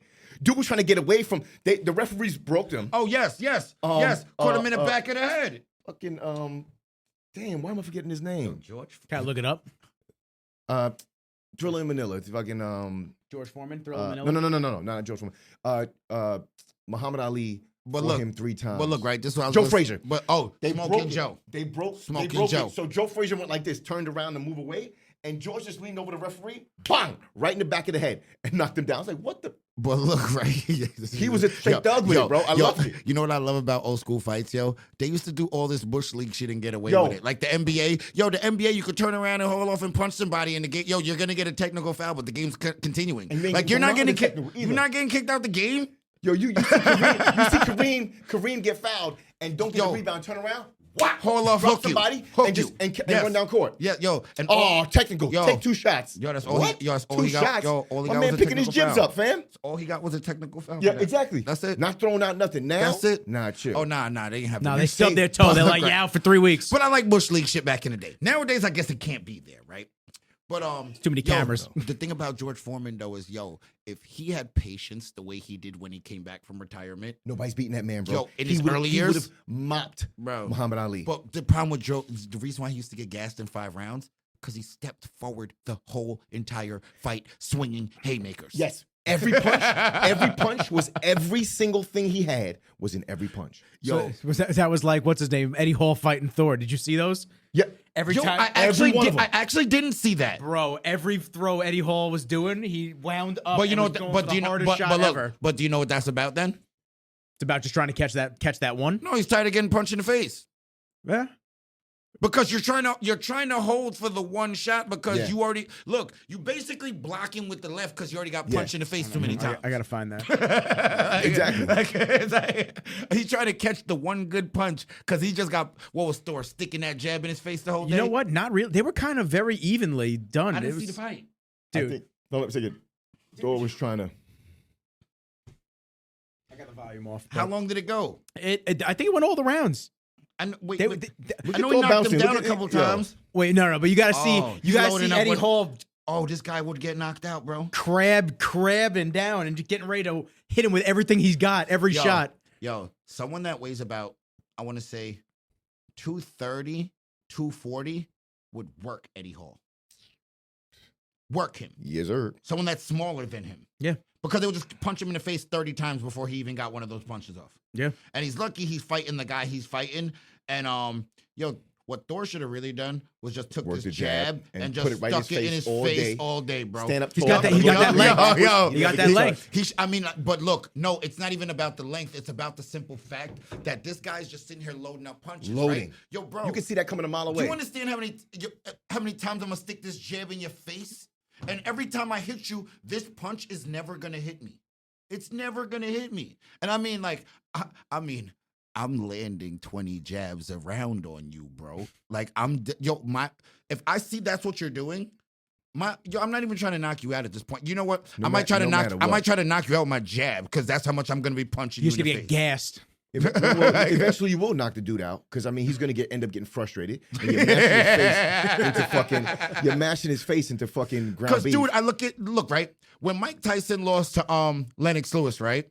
Yo, what it was is, Mike Tyson was probably still the most skilled for his set. He was amazing. What he did was he went up against an Olympian that was just as skilled as him and knew exactly what to do How to against stay away from him. And all Lennox, if you would have seen, Lennox Lewis was landing 30 jabs around because he was just sticking it in his face. He won that fight moving backwards. When you're a smaller guy, even when you're doing all of this, dude, when Lennox Lewis is just bigger than you, he's just sticking the jab. There's nothing you. And gravity's helping him too because he's taller. And when you keep getting punched in the face like that, I can't front, it's demoralizing. Yeah, to Mike somebody. didn't get knocked out because he got knocked No. out. Mike laid down like, yo, he sat down like, damn, I can't even figure this shit out now. It's Fuck it. demoralizing, bro. All right. And just that was it. He literally sat up and was just sitting there like this, waiting for the count to go down. I know you watch MMA fights, or you be in them, and I know you be like, He's coaching. He's and I know coaching you be everybody like, too. Yo, that guy lost because he was just demoralized. He was just, he just had nothing left. Like he didn't get knocked out because he got knocked out, or lost because he lost. He lost because he had nothing left, and he was like, I can't do nothing here, bro. Like if you sat there and watched like before GSP retired, the dude just found a way to master a jab for his weight class. Amazing. He used to just jab the shit out of it. Amazing. Now, it was the most boring thing to watch. If you want to watch an all-out brawl, Truth. it was a very boring thing to watch, but he used to just frustrate the shit out of people. By the third round, you could see his opponents just be like, just take me down, nigga. Just take me down and choke me out real quick so I can go home. You won. Go ahead. All right, cool. Your jab's great. Just take me out. Good. Let me get my Jab's great. Yo, take it, bro. I'm like, all right, cool. Your jab's great. Take the belt. Get the yes, fuck away from me. yes. Okay, bang, bang, bang. All right, cool. Just Bang, bang, bang. Yo, I'm dead, bro. He said, okay, your jab's great, bro. Just you fucking do it. And it was the most annoying shit to watch, but nobody could stop it. He beat everybody, but you could just tell by that third round, everybody was just like, yo, man, fuck this. Yo, that's Floyd. That's Yeah. Floyd. Yo, look, right? Yo. People try to shit on Floyd, right? And I But don't know look- why. I But love look, Floyd, bro. and this is the difference between boxing and fighting, right? Like now, you gotta remember, this is the beautiful sport of boxing, bro. the sweet science. There's a reason why boxers get paid millions and UFC fighters get paid 30 G's. There's a difference, bro. And now the thing about boxing is, like you said, it's about styles and it's stylistic. It's more skill involved than just going out there and brawling. And now the difference between UFC and boxing is, in boxing, I'm supposed to hit you and not get hit. Like, now think of Floyd, right? He retired as Money Mayweather, right? Now, you gotta remember, he made 90% of his money as Money Mayweather. Now, before that, he was I'm Pretty about to love Boy. what he says. he Pretty was- Boy Floyd. Before that, he was Pretty Boy Floyd. And my And man the- used to fucking bang, bro. And the reason why he was Pretty Boy Floyd is because my man, he fighting people and going to the club right after. Yo. And it looks like he wasn't even in a fight. He buying 30 bottles and he don't even drink. But yo, that first 28 fights of his career, the first 28 fights of his career, my man used to stand and bang with everybody, and they still couldn't touch him. Yo. So he was never running. He was knocking Everybody cats swears out this shit. before he hurt his right hand. Everybody forgets all that. He fought everyone. Who And didn't he beat fight? everybody. Oh, he fought Pacquiao in the later years. Floyd's older than Pacquiao. Doesn't matter. So even in the later years, Floyd's older. Like what the hell? Like And I stop. think you know why nobody remembers those early fights? Because they not really boxing fans. No, you was they not. watching Floyd against your favorite guy Listen. that you wanted to beat him, I'm and gonna- those fights he didn't lose. That's why you think Floyd So sucks. I'm gonna tell you a quick story, right? We bring up Floyd. So Big Baby and I, we were in Florida, and we had to meet with Al Heyman, and we had the chance to sit down and have dinner with Floyd, right? Now, this is something I love about Floyd, that people once again, this is people just being Oh, I idiotic. hate this shit. So check it out. It's the People think- it's the yes. misconceptions of what they think people are really like when people are not like that at 100%. all. So people are like, yo, I hate Floyd. He talks mad shit. No, actually, he doesn't. He actually never demoralizes his opponents. He always says, listen, you should be happy that you're making his money. He because of only me." speaks. He only speaks about himself. facts, but he only speaks. There's nothing he he's never lying says about, this. though. He never once says, that guy's trash. Never. I'm going to fuck him up. Never. He's garbage. Never. Never. He says, I'm what the he greatest. says is, listen, I'm the greatest. I'm the man. I can't be beat. And you know what? I don't know why you're angry. You should be happy. This is going to be the best payday of your life. tell But him, because Jamal. of me, that's how he talks. He never talks down on Tell him, anybody, Jamal. right? But people take that to his talking shit and want to hate him. So back Tell in the him, day when he was Jamal. Pretty Boy Floyd, Al Heyman was like, look, you got about 5 million fans, and they pay. So we're And getting they you, pay. we're getting you a few $1 million every one of your fights. Tell him. We have to figure out a way to make people hate you. Because now, when people hate you, you're gonna have those same 5 million fans, but you're gonna have 55 million haters. And now we're gonna make real money. Now you're gonna actually sit there because remember, Facts. people want the negativity. You're gonna have Facts. 55 million people wanting to see you lose. Facts. And if you never lose, you will continue to make a shit ton of money. Ooh, So how that's can also we fact. make people, the guy who says thank God, the guy who is all about his family, the guy who never went to school because his parents didn't think he should, right? Now, So facts. this is the guy who grew up like this, that was Pretty Boy Floyd that everyone loved. How do we change your persona to make everyone hate you now? So this is what you do, and this is why he's so goddamn smart. I'm in Vegas. I get a phone call. It's a nightclub, the most popular nightclub in Vegas. And they say, listen, we're going to give you 50 racks to come here, and we're going to give you all the alcohol you want. We just want to make sure that you're coming here tonight. And he says, count me and I'll be right there. Make sure my 50 racks is in cash in a briefcase. Thank you very much. He pulls up with his homies because he don't drink alcohol. He don't. Gets the fucking table, gets all his boys drinking, and stands over the VIP and takes 20 racks out and throws it into the crowd. He still goes home with 30 racks though. Y'all want to say that this motherfucker here is an idiot, but now it's all over ESPN. It's all over the news. This frivolous motherfucker. Look what he's doing. Ain't that shit? Now all of a sudden, everybody wants to see him lose because he's a boisterous bastard, right? No, not at all. He's smart. Still went home with 30 racks. Not that he even needed it, but still went home with 30 racks. You think he's being foolish, but all he did was market and make himself hated. Facts. And now everybody wants to see this man lose, and he's making $400 to $500 million a fight. A fight.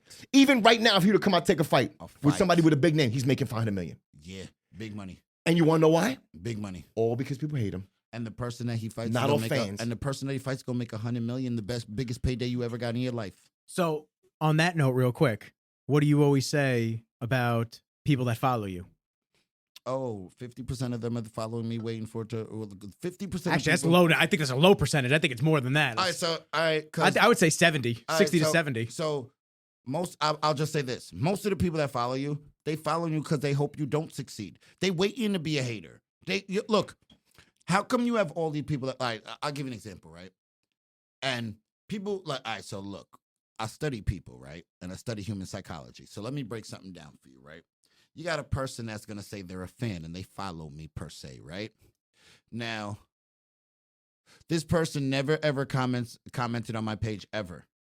but the first comment you leave is a negative comment being critical, You're not a fan. you're not a fan. You were a waiting for your hater. moment. You were waiting for your for that. moment. Now look, right? Like foaming at the mouth waiting. Now look, when I block you, or if I tell you to eat a dick, and I tell you some crazy shit, or I tell you like, yeah, look out your mom's back door, some crazy shit. Like, I'll be having fun with it. You know what I mean? I'll be cracking jokes and shit. I can't front. Like, I can't front. But if I say some shit like that now I'm the bad guy, and people like, oh, Dre, you're a dick to your fans. Fans? What fans? That guy is not a fan. That person's not a fan. Like, if you've never said anything positive, right? Why did you wait for a moment for you to say something negative? Exactly. If look, because I'll still consider you a fan if you say nothing positive, but if you say nothing negative either. Yes. If you never like a picture and you never comment, but you still follow me, I'll still take you as a fan, brother. Yep. I'll still take you as a fan. Even if you do comment positivity and say something negative. I'm not even hating on you because There you go. again, remember what I talked about criticism. Mm-hmm. It's not to point out the bad, all the bad. Exactly. It's to separate the good from the bad. So if you over there going to tell me the things I'm doing good, but then if you feel I'm doing something bad, you going to tell me that too? Yo, respect it. Respect it, bro. Respect it, bro. It's We are respected then. How can, it's like you said, right? The person, it's like, you told them all of these three, four positive things about them first. All they want to do is talk about the negative. It's like, yo, guys, but wait a minute, guys. You guys didn't give me there's nothing positive here, guys. That's like, what am I, like, if you're telling me positive, if you told me something positive and now you're telling me something negative being critical, I got to hold that, bro. Because what it means is you're actually coming from a part of construction. Yeah, exactly. You're trying to make it constructive. You're not actually trying to tear that person down. Exactly. But if You're trying all to you help. waited for, like Jamal said though, all you waited for was your moment. That moment. It's like, but look, here go me though. Jumping at the bit. Oh. But look, your moment wasn't really your moment. You know why it wasn't the moment you thought? Because this is what they think. It get to you. I'm gonna tell you why they think it is, right? No, this is what they're looking for, right? This is another reason why I block people, right? yo, because I'm gonna break down how people work, right? They leaving the hater comment, Jamal, because they want people to agree with them and like their comment, Yeah, they wanna and then blow up. comment on it. Yes, so they can keep going. Bro, They can I keep cut going that and shit, going yo. and I going. undercut your shit, right? Yo, ain't nobody even seeing this, bro. Exactly. What you mean? You get no there's a- love. You get thought nothing. like, cause yo, and I'd be funny with it, right? I'd be like this, motherfucker. This ain't World Star. Like they don't leave every comment. Like this is not World Star. You're not getting it off over here, bro. Cause you think because you're like, oh, you're a public figure, you just gonna leave it. Yo, listen, I'm not LeBron James, bro. My shit does not get 1 million comments. It's only about to be about 100 of them. I could go through 100 comments, guys. I can do that in cardio. Like, guys, I could go through 100 comments, bro. You not getting it off. Well, what did you say to me when super great advice, which I love the term too.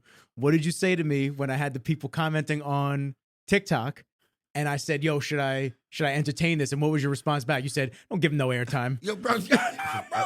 That's how I be Fuck you. feeling. Yeah, I said, nah, man. I said, no, actually, let's record it. You mean I don't get those peons no airtime. That's a fact. That's Yo, a fact. that's what my brother said this to me. Yo, shout out to my brother Drew.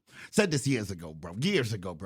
Like, I remember, yo, somebody said something. I'm about to respond. He's like, yo, he looked at me with like the screw face. Like, the fuck you responding to these peons for? I said, oh, You're right. you got it, bro. Yeah. You got it, bro. Yeah, I was like, yo, you got it, bro. Thanks for bringing me back to earth. Yeah, right. Like, Thanks. because It's the truth. it's like, Thanks for sending the return capsule. They don't deserve shit. and look, right, and it's funny, right? Because like, yo, he don't need to tell him to me in a warm and cuddly way, Jamal. Nah, that's like, family. Like You gotta hear for real. He literally looked at me with the screw face, like, fuck you Fuck was is wrong one of with these you? peons. like remind me, like, do you know who you are and who they are? They follow you, not like, yo, bro, it's mad funny. Yo, this man funny shit. Like, yo, bro, they follow you, Dre. You don't follow them. Like, Exactly. they follow you, bro. Like, why are you responding to that? And what I also don't get is this, right? Yo, people think that I'm gonna let them get it off and they gonna still end up be able to watch the show. Like, you're not getting it off. But like, so I look at, right, look, back to if I was a hater now, right? Say I'm a hater. I want to keep watching the show though, even though I'm a hater, right?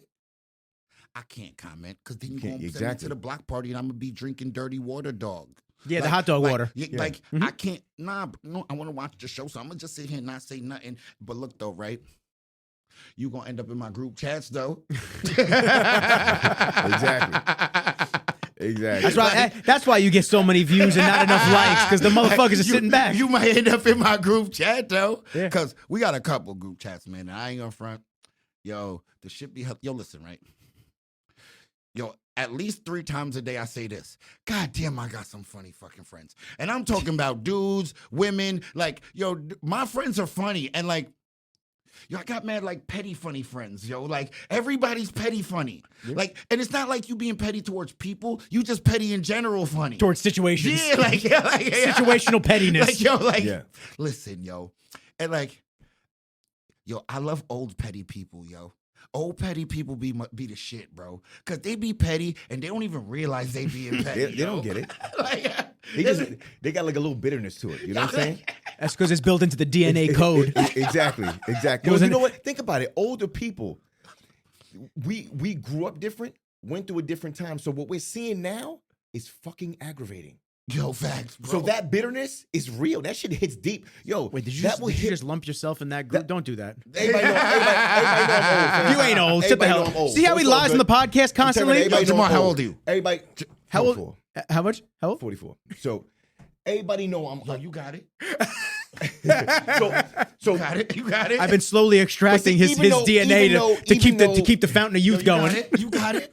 even though you know I'm not as old, I still grew up in a time where everybody around me, like, oh, my cousin was older than me. So the way I look at things, I'm looking at things like, Fab would love this. Like, I'm 55 years old. Facts. So Facts. So the truth is, it's bittering, bro. Like when I see kids and people acting the way they're acting now, like I said the other day with the podcast, with they took a poll, Dr. Pena Yeah. took a poll, and Who now follows us on TikTok? Oh, yo, please, yo, I watched the video. Yeah. Yo, Yeah, I'm please telling say you, this. bro. Please, yo, look, hold on. Snowflake Hold- test. Hold on, Yeah. hold on, guys. Yeah. Hold on, guys. Yo, we gotta set the stage for this one because I heard I heard the clip on this. You said this before, Yeah. right? Yo, guys, tune into this one. Go ahead, Jamal. so he says we took a poll, and 70% of the people that are from 35 years and younger said that if they were walking down the street with their mother and a guy walked up and spit in their mother's face, they would want to know what was wrong with him and what was going on in his day. I don't give a fuck, bro. Hold up, Jamal. Right? Yo, you said 70% of Yeah. people, right? Wouldn't you be bitter now? Hearing some shit like that. Now, hold up, right? Now, hold up.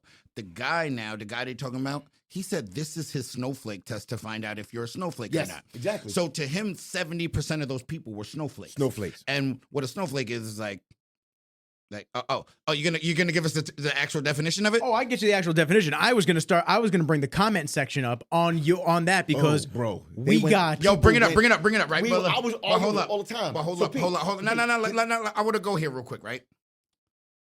snowflake definition. I'm gonna Yo, get that real quick. Hold up, right? Let me explain something, Jamal, right? I don't give 2 fucks what was going on in your day, good or Fuck bad. your day, No, nigga. hold on. Good or bad. Your day, what was going on, should not be affecting my mother, nor should it be The affecting fucking me. same clip. It's exactly what the fuck I just said. It's the same clip. So look now, right? Fam. So now look, right? The fact that your bad day had to affect my mother, You gotta believe. which is now internally affecting me, not indirectly, but directly, because that is my mother. Yo, my man, where I sit now, my day is gonna directly affect you. And I gotta don't believe, give a fam. fuck what happened before that, bro. Because I'm not asking you anything before I pummel your face into the fucking floor. Yep, that's exactly what I said. Snowflake. You're like, now my thing is this, right? Those 70 people don't think that's a line of disrespect that is like uncrossable. Like, I mean, like, yo, listen, hold on, right? Like, yo, like, outside of my kids, yo, I don't hold nobody dearer than my mother, brother. Yep. And course. I'm sorry to say it, bro. Like, Facts. Keep talking. Keep talking. yo, I don't know, man. Like, yo, it's not even about being a tough guy, being a gangster, being No, any of that shit. Hold it's on. exactly what the fuck we saying. It's It's this. not. Yo, I don't know how you don't It's feel the it. principle, I don't dude. know, but no, It's your fucking it's mother. not. It's not. I don't know how you don't feel a certain way about you and yours, Like, I don't know how you could take something happening to you and yours lightly, yo. And I'm sorry, there's like, I could talk about my, like, yo, dude, there's no police officer out here that would take that lightly, bro. Facts. Like, I really don't think his badge matters to him much at that point. Like, if that was him walking and you did that to his mother, I think he's gonna figure out the whole badge thing after the situation. Yeah, we'll figure bro. the situation after. Like, because facts. it's a red line, bro. You brought the situation there. Now we're gonna handle it's a red it. line. Yeah, Bro, I argued with people on here. So And I literally, go ahead, yeah. I'm gonna get a couple of these. Wait. But a snowflake, hold on. a snowflake. Hold on. People in the comments thinking this is not a red line. You can they think. Bro, they call me a psychopath, bro. I'm like an asshole, fam. Are you kidding me? I'm a psychopath. I'm an asshole. You know what I'm saying? So my little dick energy, really? You would, and I told one guy, I said, That's listen, big dick energy all day, bro. I said, yo, Pete, I protect me and mine at all costs, bro. This is you. When you're wiping your mother's face of the spit, she's gonna be looking at you. But I'm gonna tell you what she's thinking in her head. This is the kid that I gave birth to. This is the kid that. Yo, but look, let's not even. Yo, but no. This is the mother. You gotta hear me out. You gotta hear me out. So, but Jamal, your mom, we don't have to go that far. No. This is what I told the dude. So I said, she's looking at you, saying, this is the kid I gave birth to. This is the kid I raised. This is the kid I fed. This is the kid I clothed. Put a roof over his head. This is the kid I loved unconditionally. And unfortunately, when I need help, if I'm in a situation where I'm scared or worried, I'm gonna call my fucking daughter. Not you. Because you're a fucking pussy. See, Jamal, you're thinking too far because she's not calling her daughter. She's not calling nobody. But what I mean is this. That's a coward because what you're telling me is this, right? If a robber broke into your house, you're not stepping in front of your family, that means. Exactly. Yo, my man, like, I'm stepping in front of me and mine at any time given, bro. You've emasculated yourself. You have to go through me You're first. good. I am the first and last line of defense. That's it. You ain't making it past me either. I'm sorry. I don't. Yo, I just like. Real quick, let's cut it real quick. Like, I'm serious about this. Like, I don't understand how other people feel. Like, all right, so that person that's saying he's a psychopath, right, or whatever, right? What it's telling me is that person's not jumping in front of their mother or their family to protect them if something is happening. If danger is happening, what it means is that you're going to run the other way and protect yourself first. Oh, well, hold up. If mom makes it out, she makes it out, bro. Yo, I can't even think. Hold on, ready? So, snowflake, the definition on Urban Dictionary, because you have to do it for, Okay. Our definition. I'm not getting this from Merriam-Webster. Yep. They're going to be like an ice crystal. Dead, bro. An ice crystal. That's a snowflake. A very sensitive person, someone who is easily hurt or offended by the statements or actions of others. Okay? Okay. Now we transition over to the comment section. So a lot of good comments, Some dude says, what if the guy knocks you out and you wake up a few days after? Sometimes you need to assess what's going on before you react, even if it is your kid. So I guess he's talking from the mom's perspective, but even if it is your mom, let's say. Okay, so you're worried about getting knocked out. So that's his first thought. I'm gonna get knocked out for defending. Well, then you shouldn't. Well, then you should just be a bitch. Be a bitch, because you know what? If you do knock me out, at least you knock me out for trying. No, but I gotta stand. But what I'm just saying. No, so that's like saying this. He ain't even gonna fight. Yo, no, what I mean is this. Hold on, Nick, before you read the next comment. You're right. I'm not reading the next comment. I'm gonna do a live response to that comment. So my thing is this, right? Let me ask you a question, right? Before we go to live response, right?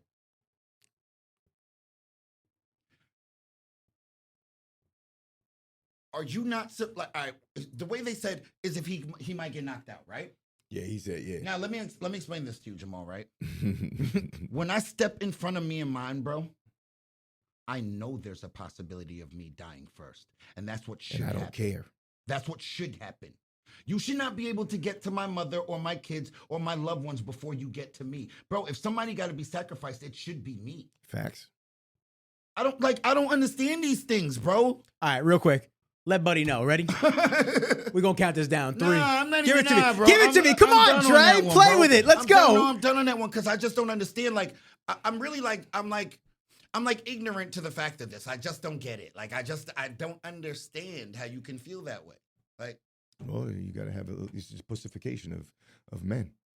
Just continue to emasculate yourself completely. You know what I'm saying? Like, if you don't think that you need to put yourself in line as All being right, the so first line let's- defense you know for your what? family. You know what? So Yo, ask the man, women the on your fuck, man. TikTok. You don't deserve to have a family, bro. So ask the women on your TikTok. Go ahead, you can do All that. Right. So Fuck out of here. All right, so we're gonna respond live to what if the guy knocks you out and you wake up a few days after.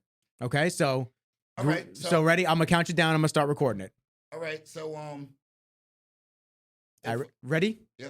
3, 2, 1. So if a robber broke in your house, right, and there's a possibility of someone dying, and someone has to go check what's going on, right? Is it gonna be you? Is it gonna be you, or are you gonna let your mother do it? Because that's the question. Like, That dude lets his mom go. because I want to know, like, if you're worried about getting knocked out, that means if a robber comes in, you're worried about you dying first. I get it. Like, I get it. But If what I'm that's saying what you're is that- worried about, But no. But what I'm saying is that if those are the options, is that what you want to happen? Is like, should I send my mom to go do it? And then, oh wait, hold on, right? After the robber shoots my mom, I should ask him how his day was going. there you go. We got to make sure he was all right. Something went wrong in his day that he broke into my home and killed my mother. Well, when we figure that out, maybe we can be friends. It's Eat a a rough one. dick. Bro. Like, I just don't understand how. Out of here. I just don't understand, bro. Like, I don't understand where you're supposed to go with that. Like, I can name some. Like, it's like Yo, man, the same- there's a few people that were like, yo, son, that were talking shit. And I'm people just were like, really yo, people were oh, really this like dude- against Yeah, this dude I'm think- gonna get them. I'm gonna But get them. wait, let me ask you This this, dude though. really think he could just beat everybody. No, but I'm going to try. No, but no. I'm going to fuck your whole No, shit. but look. Yo, I don't care about losing, fam. I don't think you've ever given off the persona on any of these videos that you feel you can't lose. But Yo, what you exactly. but the persona you're giving off is, I'm going to try.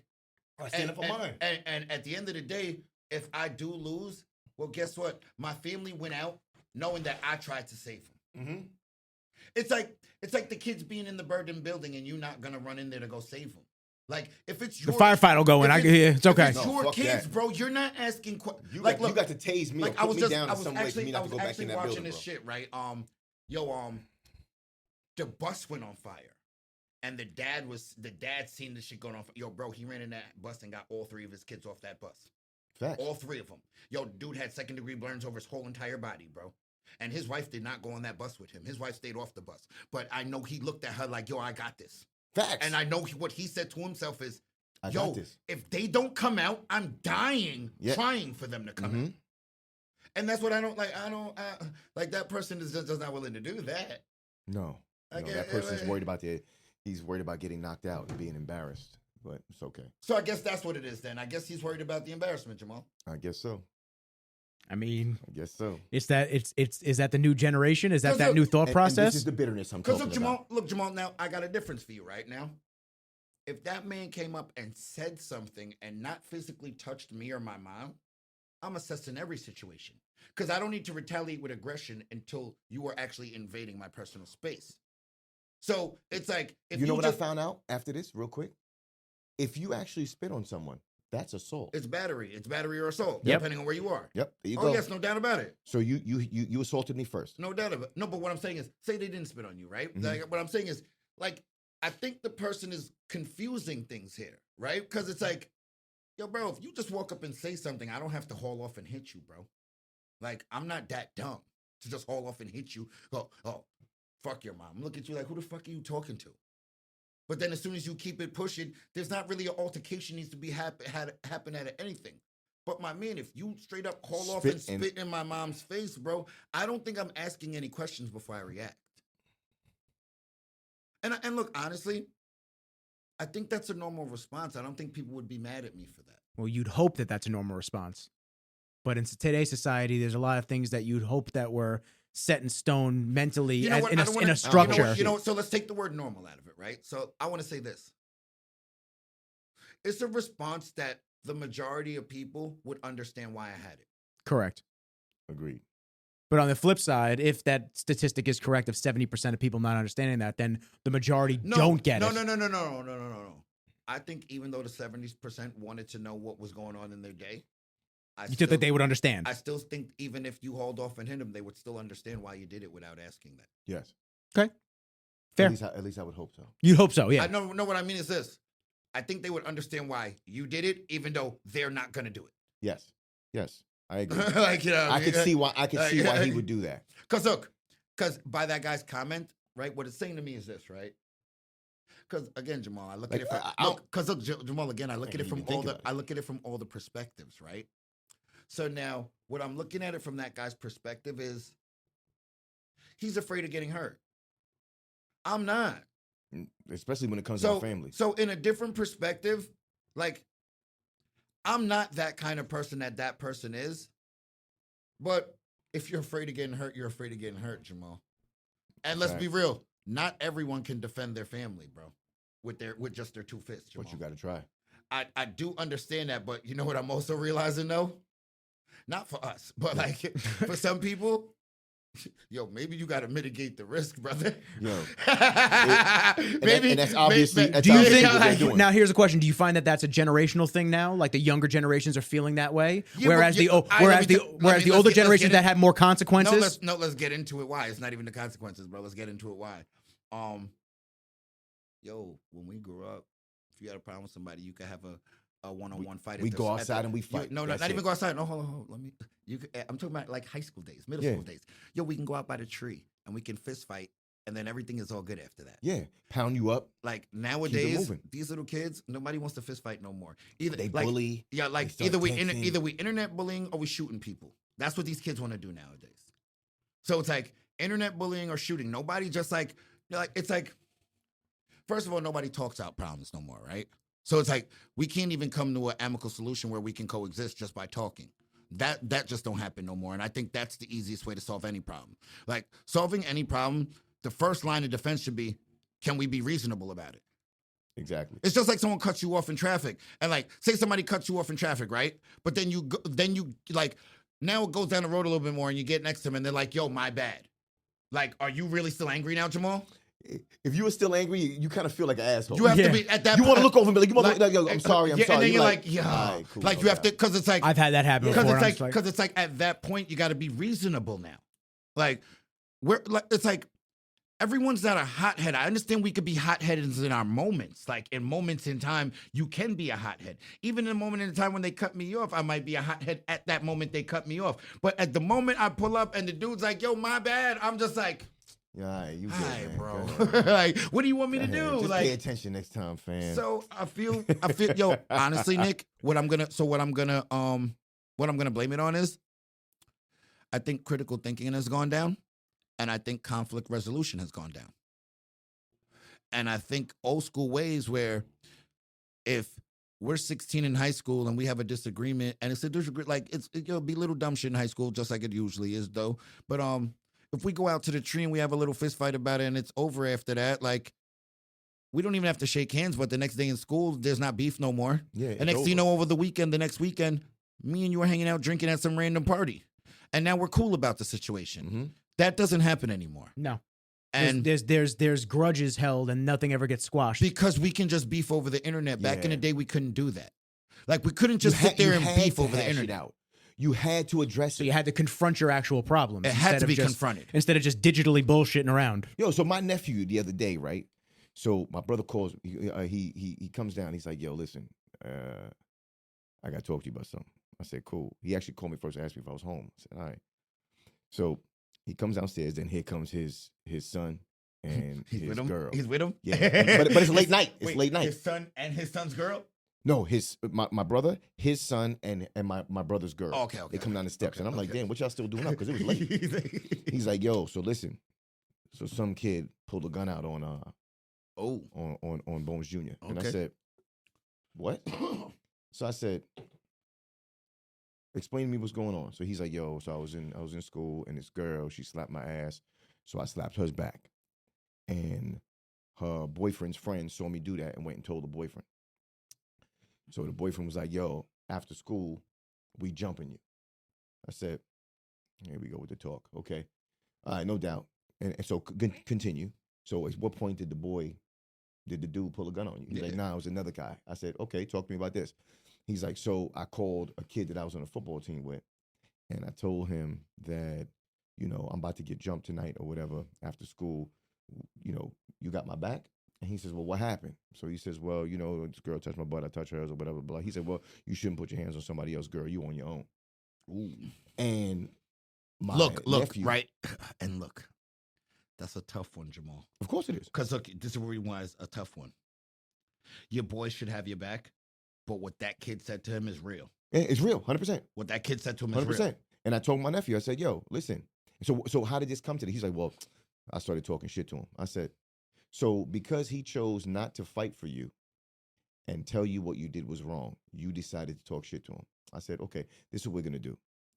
You're going to go to school tomorrow, even though you don't so want who to. put the gun on him? That kid? That kid ended up on Snapchat, took a picture of him having a gun. Don't you know I'm in a gang, blah, blah, blah, and sent it to my The nephew. kid from the football team. Yeah. Okay. And I was just like, Okay. first off, if he's Snapchatting a gun and talking about a gang, he ain't in no gang, and he ain't got no gun. He's a fucking idiot. So Yeah. let's just leave that. Damn. Let's Leave- just leave that. daddy's- leave daddy's hunting safe. Actually, Jamal, that's negative. That's I know, actually right nowadays. that's a false statement. If you were saying that when me and you grew up, Yeah. I would agree with you. Yeah, in this day and nowadays- age, that's a false statement. They can be in a gang and they can have a gun and they will be on Snapchat claiming that gang and that gun. So I Until So I said, we're going until they to- in that place where they mommy and daddy, they crying for their mommy and daddy every night. Exactly. I said, but either way, you're going to school tomorrow, and I'm coming with you. Oh. This is what we're gonna do. But you're gonna fight. I hope you realize you're fighting tomorrow. You're gonna fight 2 people tomorrow. Ooh. You're gonna fight the girl's boyfriend. Ooh. Because you have to defend yourself, or you can tell him, listen, she slapped my butt, and I just hit her butt back. But I apologize. But I'm about to say he should be whatever. apologizing on that half, yo. And I apologize, but if you want to go to blows, I got to defend myself. Facts. And you put your hands up and you fight. That's 1. 2, this dude that is talking that trash, we're going to roll up and you're going to shoot in the heady.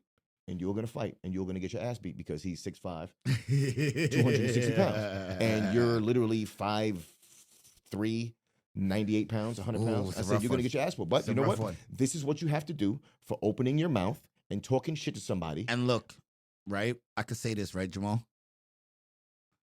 Whether I agree on it or disagree on it is a whole nother subject, right? But I can say this. You're teaching him that his consequences have his actions Yeah, of actions course. have consequences, and it's accountability. Of course, accountability. That's What what- I always that's talk what- about. that's What what I you're always teaching talk him. about. And look, Era of accountability. and look, Yeah. and look.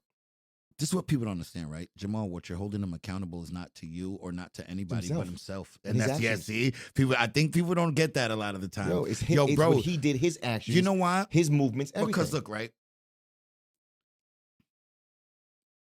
We're in a world today where everyone blames everything or Mhm. all their problems or anything that happened to them on everyone but themselves. Yo, listen, bro. If you was in a shitty relationship, dude, you picked that girl. I don't care what the hell she did to you. Oh, she did this to me. Yo, if you're in a shitty relationship, homegirl, you picked that dude. Care how many times he cheated on you. You picked him. and you stayed. And then on top of that now, we all make mistakes inside of it. So who knows? Like, let's be real. Like, there are a bunch of scumbags out there, but most people don't cheat on people recklessly, unless you're just a straight up, unless you're just a straight up scumbag. Like, there's always something going on, and a lot of the time it's something going on in the own person's head. That's what the problem is.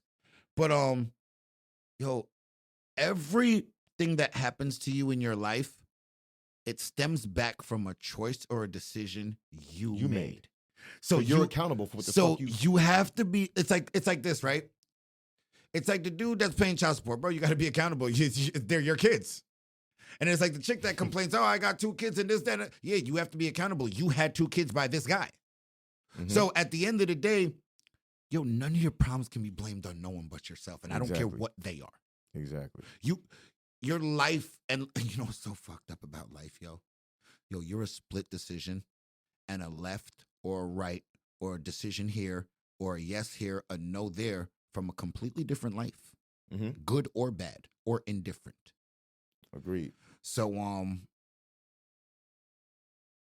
what it is with younger people and just people that are coming up after you, what it is I'm trying to show you mistakes that I made and why I made them and how they played out. And what I'm trying to also show people, like it's like before when talking about your dude, when you was giving him the advice, what I also try to show people is like, yo, bro, there's a mistake I made here, right? I don't need you to go do the same mistake, bro. I don't. I did it this way and fucked up. So now, what I'm not telling it to you because I'm trying to like be critical of you.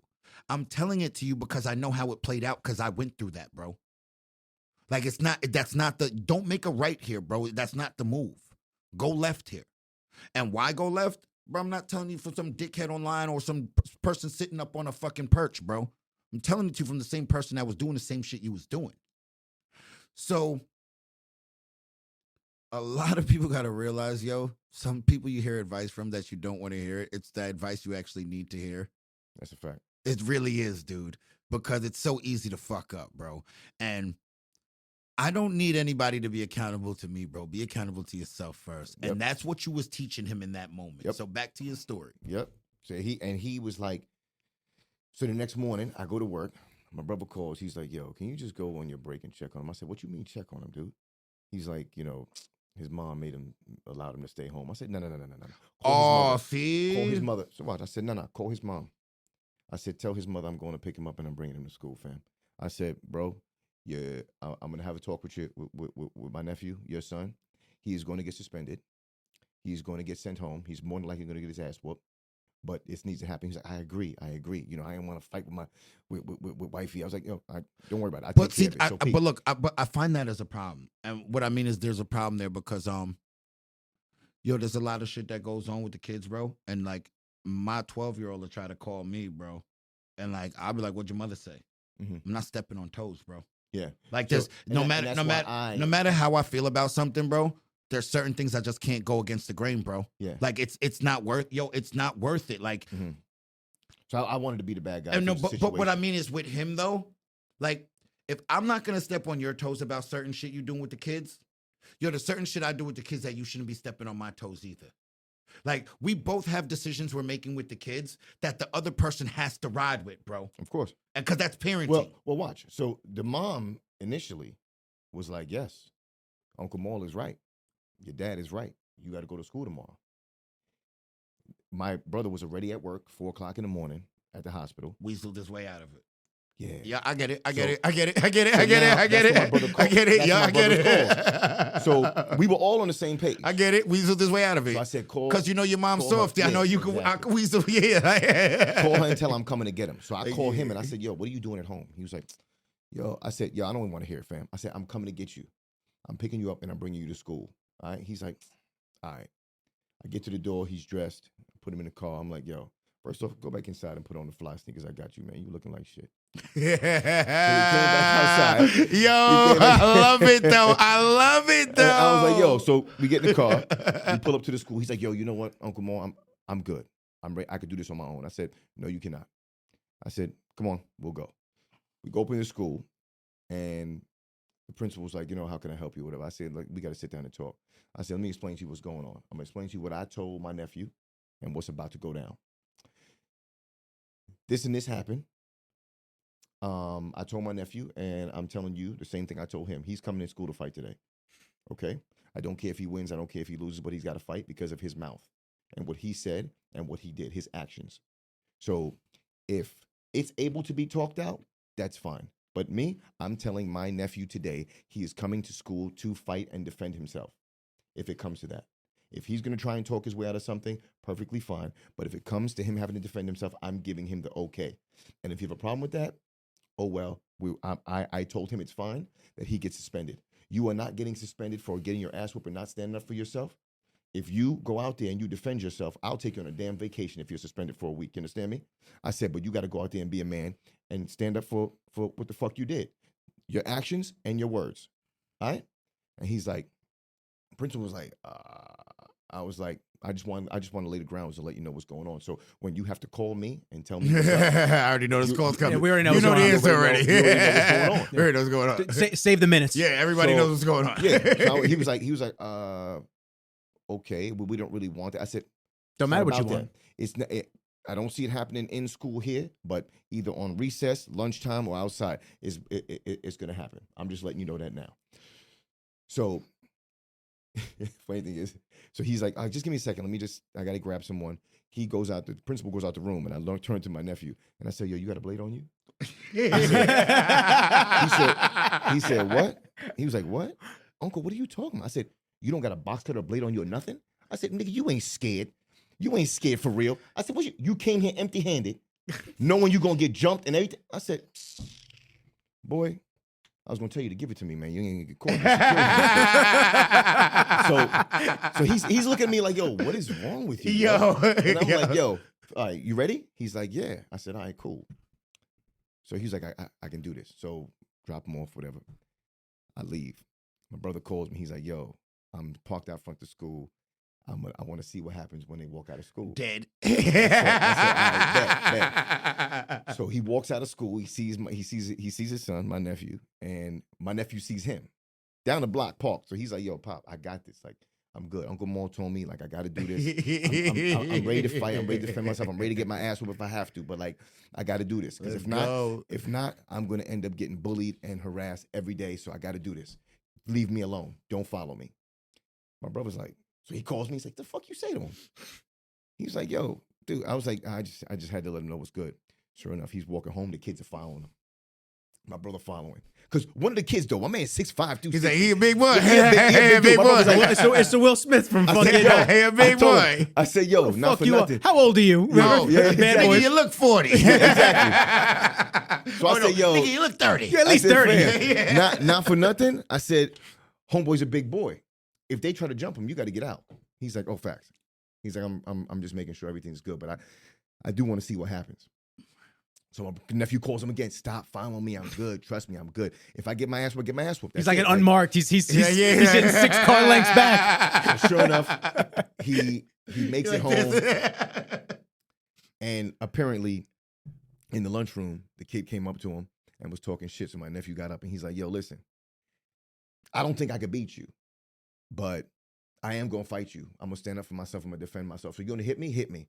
But I'm not going to hit you first. If you hit me, we're fighting. That's it, plain and simple. He put his hands down and was like, yo, go ahead, hit me. If you hit me first, and we fighting. And the dude literally didn't do shit. Good for him. Oh, so that's done. Good for him. It's like, That's done. there you go. Well, look, Thank God. The bark is bigger than the bite. And what I would have told But him I is got this. mad. I got mad. No, but look what I would have told him this. This is what I would have told him after that.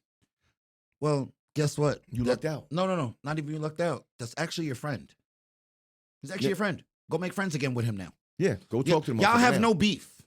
Y'all don't have a beef. It's over. Yeah, you don't like it. That and look, that's what it was look, he actually did stand up for himself. And that was the conflict resolution. Yeah, and that's why exactly. people don't understand People don't have that that no more. Like, yo, look, it doesn't always come to something. It's about conflict resolution. And all he had to do was stand up for himself in the most minor way to end the conflict. It ended everything. And it's like, yo, there's no smoke there, bro. Cool. They're on the football team together. Okay, well, y'all should be cool again. You know what? On next weekend, y'all should be hanging out together. Like, Yeah. It just is what it is. This is what, and it's like, it's little kid shit. Yeah. Like, this is how normal little, like, yo, no one ever agrees with everyone, bro. There's conflicts, This is bro. life, though. Why isn't, but I feel like, Everything's not in agreement all the time. but I feel like nobody has conflict resolution anymore. And another one is this. People can't disagree without arguing. Yo, just because we have a disagreement doesn't mean we're in an argument. And just because we disagree with each other doesn't mean I have to personally not like you. Like, I don't have to agree with any of your views and I can still personally like you. Like,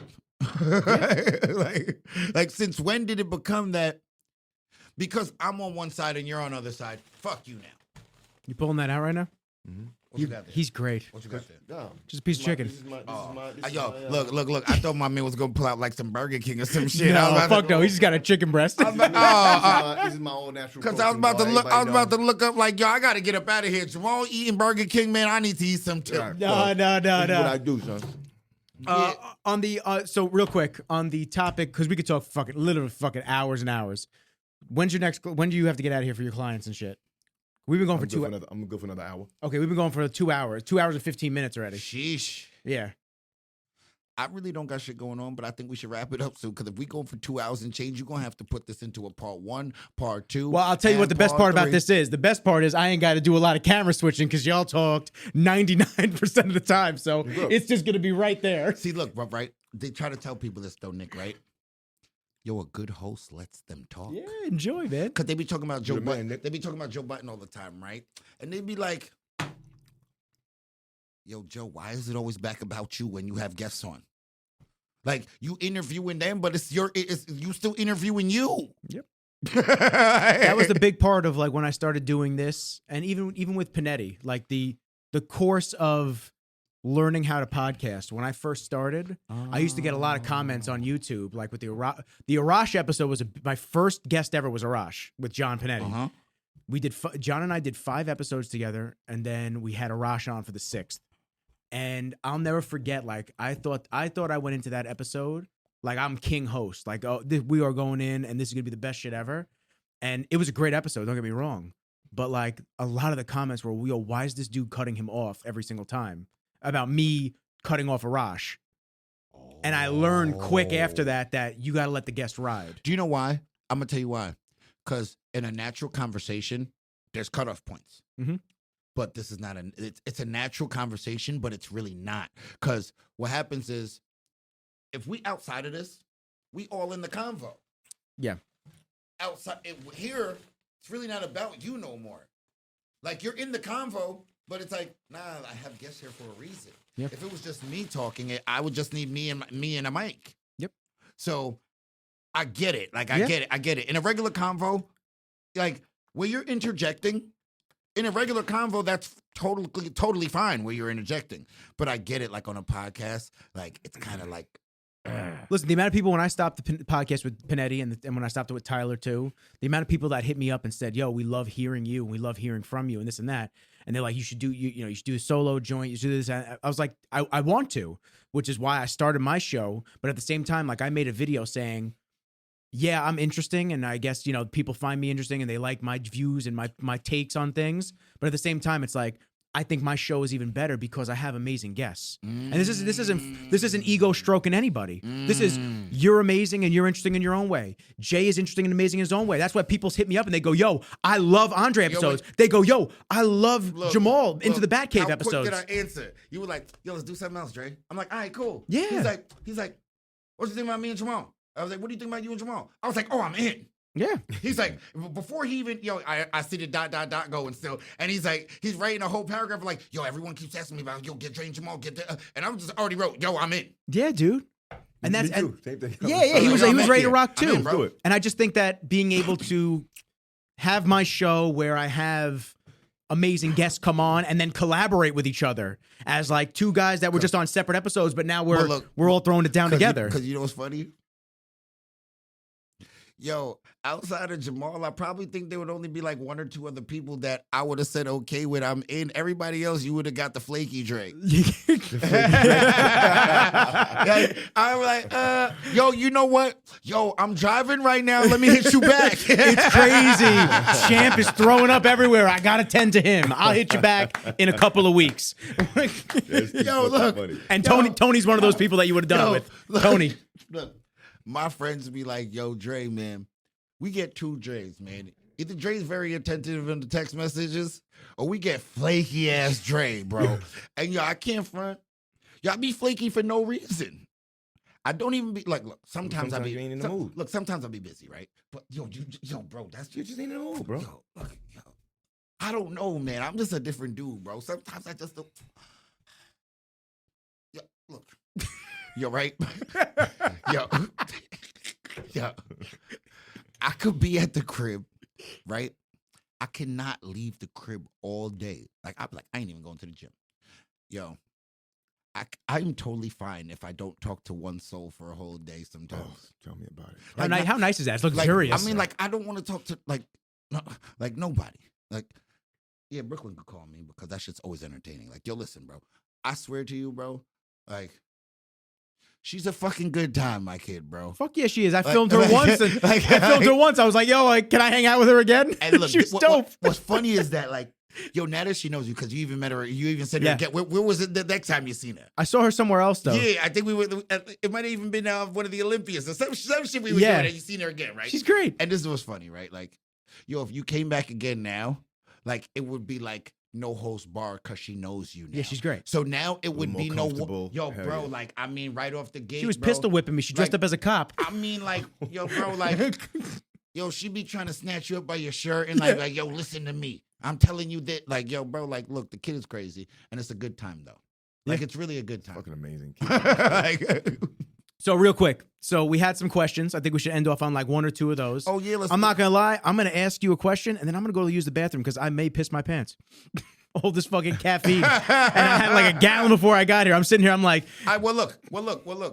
Why don't you just finish holding it, and why don't we just fucking? I'll be honest Why don't with we you, just clip it out? my. Oh no, you good? You guys fucking. No. No, I'm saying, why don't we just end it? Like, why don't we start wrapping it up? Yeah, we're going to, but I Okay. gotta get a question though. All right, so ask the question. I gotta get that question, and then I know you guys are gonna go off on it. Ask the question. It was actually from Patrick. I'm over here. Patrick. Y'all got me. Jersey? Y'all got me looking like a rapper. Empire? Yeah, Empire. Okay. That's my boy. I like that. I love Pat. All right. He's a good dude. Great kid. He said, "Why are people losing self-respect, aka being comfortable with gaining weight, exposing their entire lives on social media?" So that's kind of like a two-part question. I don't understand the question. So I guess why do you feel more people are losing self-respect with themselves and being okay with complacency in nowadays? I guess social media is not just for the fit, the uncomplacent, the people who are like, workaholics. Social media is for everybody. So 75% of the world is overweight. No, I don't think. So- I think you're answering the wrong question, Jamal. You're right in what you're saying, Yeah. but I think the question that they're asking is, why are people comfortable Well, with that? yeah, that's what I'm getting at. Oh, okay. I'm getting at that because the reason they're comfortable is because there's other like people that are doing the same thing. So now it's like, oh, I have a team now. I have an audience that will listen to me, that feel the same way, that will come onto my page and say some positive things. I know I'm gonna hear some fucked up shit, but you know what? People are going to be positive. People are going to tell me it's okay. People are going to fucking sugarcoat this shit. So you want me to sum it up for you? Why people are comfortable with it? Yep. Because people validate their fuckery. 100%. 100%. And you got to remember, there's a negative name for everything now. So now, if you even tell people, yo, listen, I think you should drop some weight because it's not healthy for you, you're fat shaming. Yeah, exactly. So you're transphobic. You're this. If you say anything has a phobia now, if you don't agree with it. You know what's fucked up? So like, I was just talking to somebody about this, right? So if I was making out with a girl in the corner, and I'm a heterosexual male, somebody could walk in a room and say, "Man, get a room." This is true. But if it was two homosexuals making out in the corner and you said, "Get a room," it's a hate. It's a comment that's I didn't know where I didn't know where you was going with that one. Can you believe that? And where you went with it is a very that's crazy right there. So I would say the same thing. Yo, People would say the same thing to a heterosexual couple that they would a homosexual couple. Why is this considered hate or some sort of gay phobia? It's not about that. You know what's crazy, Jamal? You framed that very well, right? Because the reason why you framed it very well is because of this, right? If everybody's equal, right? Because that's what they want. Right? They want equality. So what I mean is this: why isn't it being framed one way, and why isn't it being framed the same way for someone else? Exactly. Why? All right. So to sum up where we got to, right? Thank you. There is a God. Whew. To sum up to where we got to, right? So Jamal started answering the question first, and then I chimed in, but I'm gonna tell you where we at, right? Tell me. So first Jamal broke it down that there's other people online like them, and then they know people are gonna come and comment on their shit. And what I said, to sum it up, it's people validate their fuckery. So now where we went to it was. So it's just like we were saying. He was saying there's so many words that can't be used anymore. That is like shaming, or it shows hate. There's a negative word for everything you don't agree with. So the funny thing is, I would be in the corner right here making out with my girl. Someone walk in the room. No, you got to tell him he's a heterosexual. I'm a heterosexual male, and if I'm he's in the over corner here making out with my girl, and someone will walk in and be like, "Oh, come on, get a room." Yes. And we would stop. You use this one. I love it. It's good. He used this on one of our casts. Same corner, same room. It's two homosexual males making out, and someone says, "Get a room." Now all of a sudden it's hate. Oh, why would you say that to them? But what I said was, he framed a great question, because this is the thing now.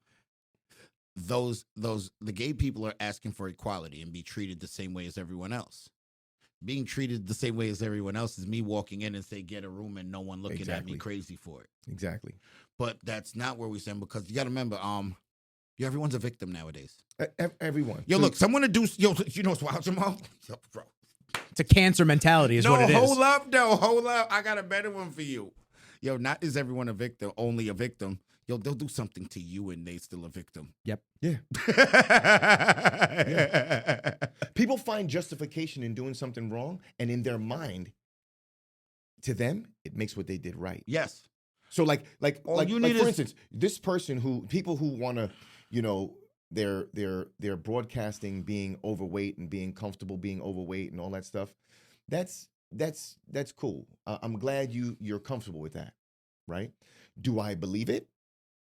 No. That's a lie. That's No. a lie. Yo, no, but check this out, Jamal. I watched a video just this morning, bro.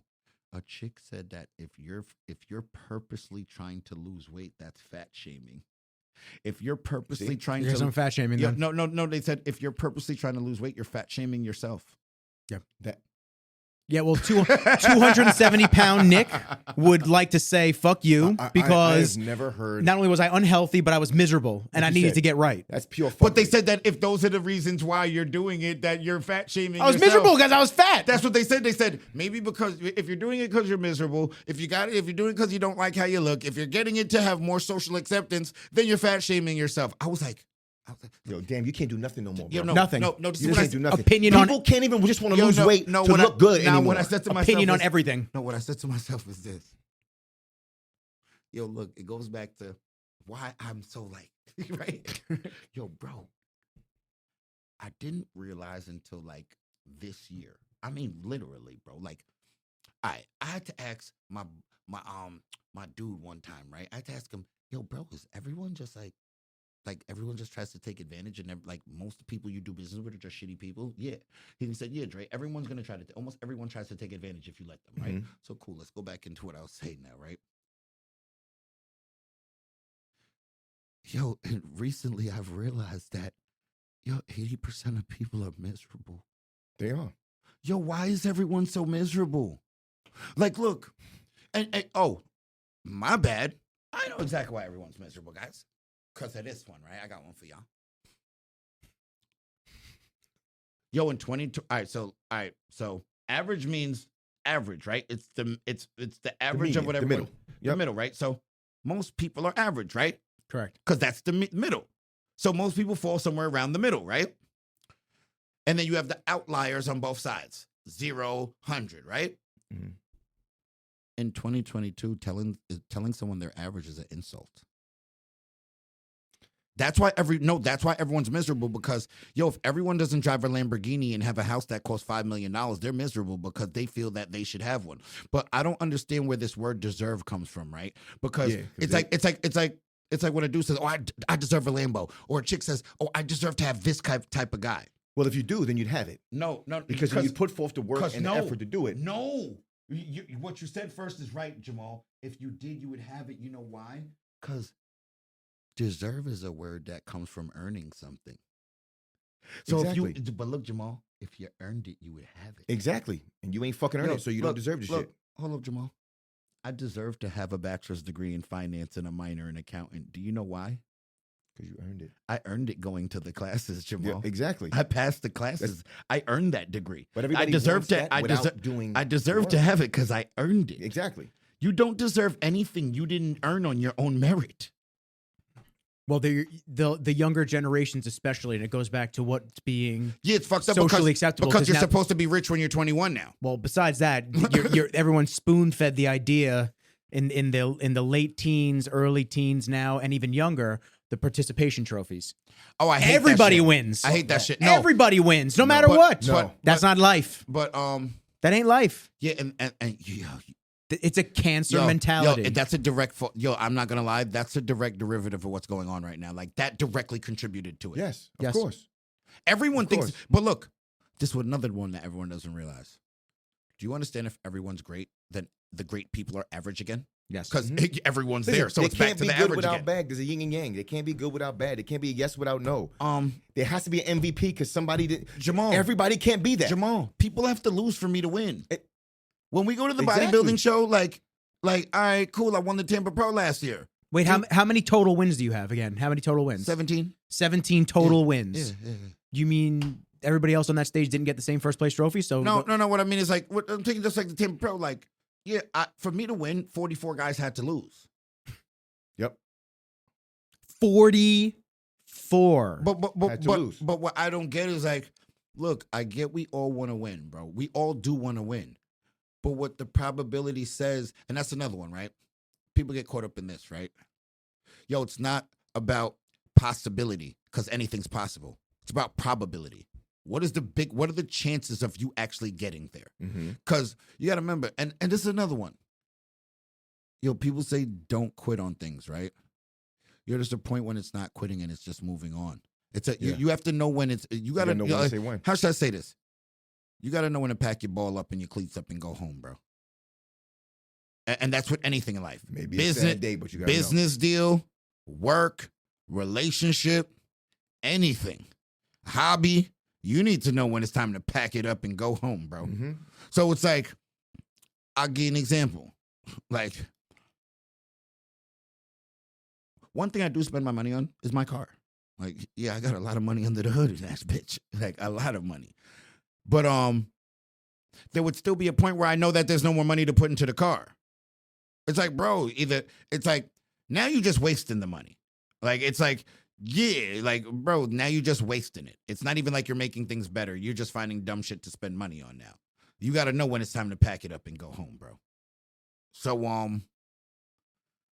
I know we're all striving for greatness and everybody wants to be great, but everyone can't be. And this is another one. Well, hold on. I think there's something that I don't think everyone's great everybody's at. striving for greatness. I think everybody wants to be great without the strive. Agreed. Yo, duly noted. Duly noted. Fuck the No, strive for yo, most you won people. that one. You won that. Duly noted, Jamal. You won that Duly one. noted that one. But I'm gonna say this right here. I'm gonna say this one. Oh, yo, fuck, yo, Jamal. That was a gem, bro. Because they gotta cut that one, bro. Because everyone not yo, you so right about that. Because everyone's not striving for greatness. They want greatness without the work, Jamal. Fuck yeah. That's why when I was saying like we do this, we do that, because we deserve it. So when I go out there and feel like I deserve it, it's because I put in the fucking work. Nobody wants to put in the work. No, they don't. They don't, because instant gratification is the number one thing now. Yes. Along with 15-second attention spans. But they don't realize that. All right. Yeah, instant gratification. If you can't catch me instantly, I don't want to watch this. Do you want to? Meanwhile, I could have said you're going to make $1 million right after this video. You'll never know. Nope. Oh, you would Nobody never know. ever know. You would never know. I'm gonna keep my $1 million then, fam. But look, a man doesn't hit their financial stride till their late 30s. That's when you're at the most prime in your life to make your money, right? For their late 30s, early 40s, right? But now everyone expects you to be rich at 21. And I'm sorry to say it, guys. Like, the average income in the U.S. is still in the 40 grands, high 40s. Yep. So everyone's not rich. And there's only 22% of people that are business owners, which means 78% of people still work, and they're workers. There will always be more chiefs than Indians. And worker bees. And this is another one, right? I love telling people, like, yeah, like, you work for yourself, Nick, right? I work for myself. Jamal works for himself, right? Now, that's cool. But at the same time, bro, everyone's not supposed to be an entrepreneur. Yes. Everyone's not supposed to work for themselves. Yes. And so many people don't realize that it would be more lucrative for them to just clock their 9 to 5. Yes. Just go work for And someone. be an amazing asset to a company. Yeah, exactly. I think everyone's go to work. But too many people are caught up on wanting to be the boss. Sometimes your role isn't the boss, and you're going to make more money over your lifetime not being the boss. And then you're not going to put yourself in a hole trying to be the boss. And then look, there's another one I tell everybody. When you're the boss, you know you got to hold the money, right? And what I mean by that is, the person that hold the money got to pay the bills. Yep. So guess what? All the responsibility falls on that boss. And guess what happens? Everyone gets paid, and you get paid last. So being the boss ain't always what it's cut out to be. And it's like me, right? With all these companies I represent, right? People are like, yo, Dre, why don't you start your own brands? Because then I'm running a business. I don't run a business. They pay me to represent theirs that they're running. Do you know how much energy it goes into making a great clothing brand? How much energy goes into making a great supplement brand? He's doing it right now. Man. Like, look, what they pay me per month, like, for me to make that in profit in making in doing my own clothing brand, bruh. Yeah, look, if I put full energy into it, it would probably still take me 5-6 years. Yeah. It's a slow grind. To make what they pay me to right take that home monthly, now. yeah. And look, There's still no guarantees in that, Jamal, that I'm Mhm. ever going to be successful. Exactly. If I'm going to be successful, it would take me 5-6 years. And there's no guarantee. Yo, bro, why wouldn't I take the guaranteed money right here? Just represent their shit. So then you can still do what you do best, which is winning shows and doing your thing. Yep. All your efforts can still be My put forward. effort, like, to have a successful business, you need 100% effort over there. Mhm. And I know that 100% effort can't belong to bodybuilding and a business at the same time. This takes up too much. Yo, look, just to be a bodybuilder doesn't take up time and effort like a crazy amount. To be a really good one, it's your life. Bodybuilding becomes your life. Like, yeah, there's other things to your life outside of bodybuilding, but it's the kind of job that you're on the clock 24/7 once a prep starts. Yes. As a side note, I'm tight with Sergio Oliva Jr. Tight with Sergio. He had his own supplement brand. He sold it off, and he said, I couldn't focus on bodybuilding and run the supplement brand. He's like, I'd rather be an athlete and focus just to get to that next level. Mhm. I have to put 110% in bodybuilding. I can't be 50-50. And look, Exactly what you just said. and back to what I was saying earlier about the machine I got around me, right, Jamal? Yo, the machine allows me, when I'm in prep, to just be a bodybuilder. Yep. Like, yeah, I'm a dad. Yo, my kid's mom, she takes that pressure off me when it needs to be done. She knows when it needs to be done. She knows what I be going through over here. Like, she knows that, yo, he just don't got the time for them right now this week. And she ain't gonna sit there and hold it against me or be like, oh, you didn't take the kids this week. Like, no, she's not. Yo, look, he got some shit he doing and we know what it is. Like, so I'm gonna hold it down and he gonna be there when he needs to be there. Oh, if I need to be there, I'm still there, bro. Do not get it fucked up. It's not like I'm MIA. I don't know if I need to be there, I'm there. But it's just like the food. It's all prep for me. And I tell people, food is the number one sponsorship you need as a bodybuilder because food costs you the most. Yep. Mad people want clothes. Mad people want fucking free subs. But I'm sorry to say it, the free That ain't subs helping and the you. clothing, like that's not a financial hole that the actual food costs, yo. Like the food to eat high quality protein and a lot of protein, it costs money. That's why it costs more money to cut than it does to bulk, because when you're cutting, you're eating more protein. Like the fillers and the carbs don't cost money, bro. That protein is what costs you. It's easy to hit a rice cooker and make a ton of rice you, for the week. Thank you. What's hitting Mhm. you is the protein. So Especially now. yo, the machine allows me to just be a bodybuilder when it's prep time, bro. Yep. And like with Sergio, dude, like just being a bodybuilder is what to put 110% into it, you need the machine, bro. Like you can't, like, you're not gonna run successful businesses. Like, I mean, are there outliers that do it? Yes. But that's the possibility, not the probability. Like, that's the exception to the rule, bro. We don't never go by exceptions. We always go by the rule, bro. Like, an exception never disproves the rule. And people think that. Like, people think, oh, but this guy did it. Yeah, that doesn't. You ain't him though. And this is the best, right? This is the best. When people really compare themselves to celebrities, like regular people. Oh, but J-Lo got a 4th ring? You ain't J-Lo. Oh, but Alex Rodriguez. Oh, but Ben Affleck got J-Lo back. Fool, you not Ben Affleck. Like the only and look and it'd be the funniest, right? It's just like the person hating on you on the internet. They're using someone else as a reference point, Of course. not themselves. Jamal, you can't beat him. I could beat you though. You sure as fuck whoop like, your ass again. my man, why you using him as your reference point? Why don't you use yourself as the reference point? Like, Facts. yes, I'm not gonna beat you. Like Jamal be like, yeah, I can't beat Big Baby, but guess what? I will beat the shit out of you if you want to fight. Yeah. So why are you here talking about why I can't beat Big Baby? That's irrelevant. What's relevant is you're the one talking, and I could shut you up. Facts. It should be wild out here, though. Shit is wild out here. It should be Fucking wild out here, though. That shit is crazy. Let me see what else I got real quick. The internet's like the Wild Wild West now, bro. Oh, and welcome to TikTok. Yo, but look, right? So look what I said to myself about TikTok, right? So you know I had to mentally prepare myself for things because I know myself. Like look, right?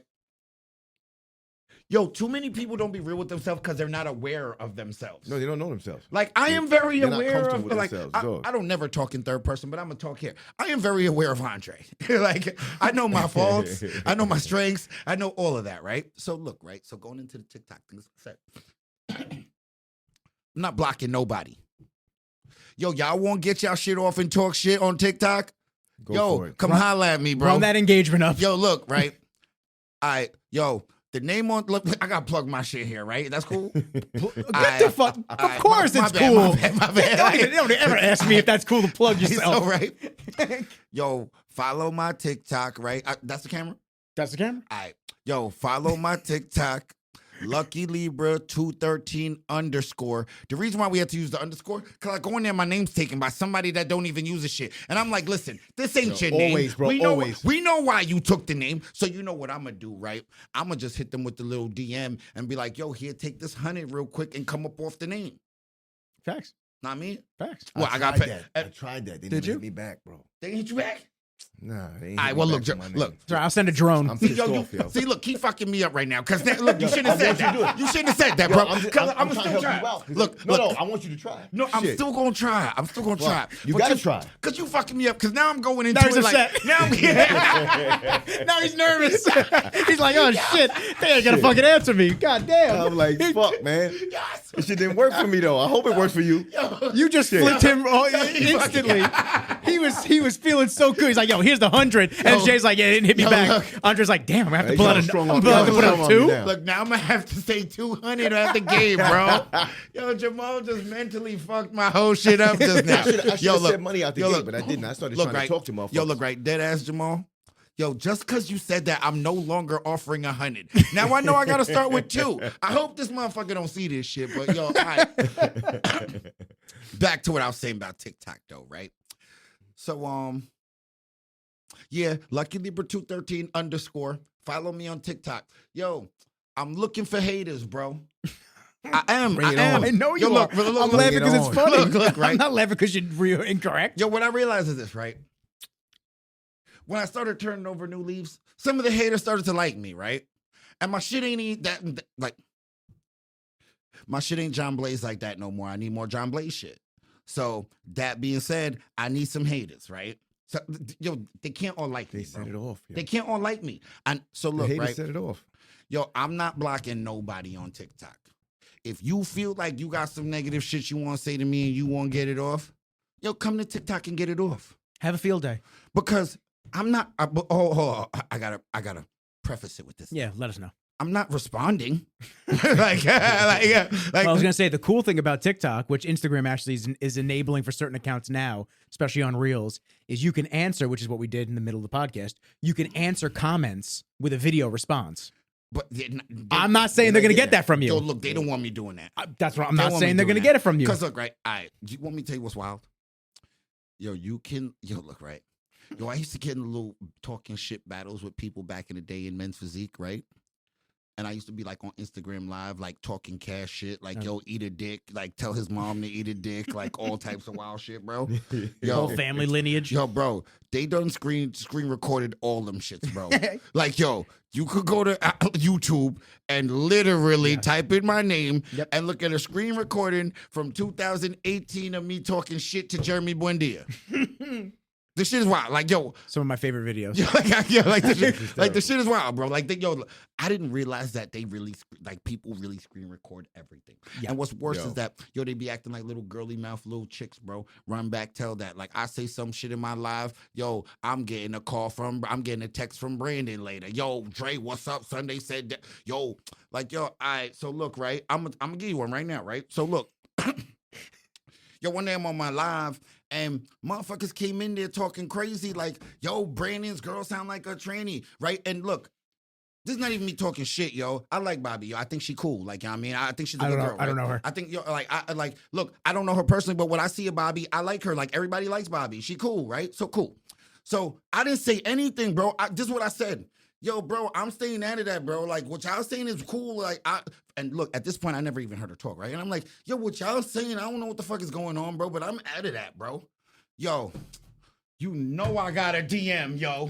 Why you? You agree with know them? I got a DM. Why you agree with them? All that Yo, shit, right? Dre, yo, I heard they said. I go, yo, bro, yo, look, dude. They came in my live talking about it, bro. I didn't even respond to it. I ain't feed into it. I told them I don't know nothing about that, bro. But this is what I'm saying. Like, no matter what, bro, they gonna go try to skew it how they want to skew it. Yep. And I said, and this is what I said to them. I hope they screen recorded and sent it to you. Because if they screen recorded and sent it to you, you see that I'm not talking shit, bro. I didn't even entertain it, bro. I was like, bro, I don't know nothing about that. Like, easy with that shit, bro. Yeah. Like, because it's not for me. Like, let's say I agree or disagree with them. It's not even my place to talk about it there. Like, whatever, bro. Well, say what you say. Well, listen, it goes back to the beginning of the podcast. You don't say names. Yeah, like, bro, it's not about it. You don't want to talk about it. And especially if it's just to drop some petty shit. Mm-hmm. Cause then what? Cause now I'm in this war of words with somebody that we're not even on that type of time no more. Yeah. Like, I'd much rather pass you the blunt than beef with you. Fact. like, let's be real. You don't pass it to me though. I get weird. I get weird and paranoid. Don't pass it to me. But Real quick, John Panetti did ask a fire question. Yo, shout out to John Panetti. Shout out Panetti, man. I haven't seen him in a minute. I know. I love. He trains at Neville's. Okay. Yeah. Oh, he trained at Paul. Shout out to Paul Neville, man. For sure, man. All right. So one at a time. I'm gonna let Jay go first. Ooh, I love this one. And then Dre. Oh, we both got to answer it. Yeah. Or is it two different questions? No. It's just okay. It's just one after the other. I want Jay to say, and then I want you, Dre. I'm with you. What's the most ruthless / blunt truth people aren't willing to accept? That they aren't willing to accept. They're not special. Okay. 100%. Yo, Jamal. Yo, they're not special. Stop it. Yo, look. It's the truth. This is what I was gonna say. You don't get nothing extra. Yo, no. You're not special unless you're in the 5%, top 5% of something. So let me give you an example, right? If you make over 200K, you're in the 5% of household incomes. Yep. That makes you special. Right. Everybody feels that they should be, because your parents and growing up is like, you're special no matter what, blah, blah, blah. You're the golden child. No, but because you know why? Because in this era we now live in, like, people being famous and shit like that is no longer attached to excellence. Mm-hmm. When we were growing up, everybody famous was attached to excellence. Yes. The people that are famous that you don't know what the fuck they do. Yeah. So what it is now is that everyone's told they're greater than they actually are. Mm-hmm. Nobody gets real reality when truths when they realize they're really not that special, it's very hard. It's a hard pill for them to swallow. And my thing is this, though, Jamal. Some people are special. Like, do not get it twisted. They're still like, look. I can't tell you Jeremy Buendia is not special when he got 4 Olympia titles. Like, when it comes to when it comes to bodybuilding, he's special. So you have to be aware of who you are and where you are. And let me give an example, right? If you're a dude and you think you're the man, right? But no chicks want you, how are you the man? What made you special? Exactly. Like, you're special to someone, but in the macro, you ain't special, bro. And that's what I try to tell people. Don't make it seem like when someone says you're not special, doesn't mean you're not special to someone. Because everyone is special to someone. What I want to ask? So do you think the people that are special, they don't look at themselves that way? Exactly. Jesus, you fucking guys, man. That's exactly what the fuck. That's exactly what I was gonna say. It's the people who aren't special. Because look, feel that they're special. Because look, the people that are special, they already know it, and like, I don't ever have to say it. Like, why do I have to say it when I know it? I embody that shit. Embody it, bro. I don't have to tell you I'm special at bodybuilding. Motherfucker, let everybody else tell you that shit. Why I gotta tell you? I'm over there actually. You're like, yo, isn't that funny, right? Like, people in the gym, right? They'd be like, yo, like, you do shows and shit. Like, I've done a couple. And like, I put my headphones on and go back to my workout and shit. Like, I'm not the guy over there like, oh, well, I've done this, and you know, like, and then look, a week later they come back. Bro, I didn't know you won the Arnold 3 times. Why didn't you tell me that? They told me that. They told me it's so funny. They tell me this, and this, and what it is this, right? Is I've been pretty, like, I don't want to say this as an arrogant statement, but I've been cool my whole life. So, like, bodybuilding didn't make me cool. So the attention, like, I'm used to it. So nowadays it's kind of like I kind of don't want it. Like, I kind of only have to get it because of what I do and how I get paid. But if it wasn't outside of that, you're like, That's huge, eh? Yo, someone 100%. asked me. Yo, 100%. someone asked George a question about me, right? And it was George Brown that asked the question, right? And they asked George Brown, like, what do you think Dre's ultimate life is in goal? Ultimate goal in life is. And he answered it perfectly. He's like, Dre just want to have enough money and resources to live on his own terms and be over here while everybody else is over there. Like, dude, I don't need to be in the spotlight, bro. I've had that, bro. Like, I'm totally cool just being over here on the cut now. Like, I like the cut, bro. Like, I just like, I love yo, the cut. the reason why I like VI is, but not anymore now, because like now I'm kind of like, I know like the politicians and shit now. So now it's different, right? But like the reason why I liked VI so much is because nobody really know who I am. Like, no one knows who I am as like the IFBB pro bodybuilder. They just know I'm Dre. Mhm. Yo, he's the Jack dude Dre. Like, and in VI, I spent so much time there that like the regulars know me as a local. Like, I'm not a tourist to them anymore. Yeah. So it's just Dre. Like, it's not, oh, it's Lucky Libra 213. And I'd rather be known as just Dre than Lucky Libra 213. Clip. Did you have something else you want to answer that? Yeah, that was good. But yo, you nailed that one, bro. And he said, Nick said, God damn it, y'all again. Y'all motherfuckers, your brains are just linked. You guys have that Elon Musk neural link in each other right now. Yo, you just, look, it's kind of like, it's always they say, like, if you got it, you ain't got to say you got it. You just got it. I'll be right back. If you got it, you ain't got to say you got it. You just got it. Other people say you got it for you, Nick. How does it feel to be so influential and motivating to so many people all over? So that's, again, like, that's a spotlight question, which you don't like to be, but I guess that's also just who you are. Like, it's just the things that you do, whether you're not trying to, you're just being you. Yo, in the beginning, I didn't care for it, right? And like,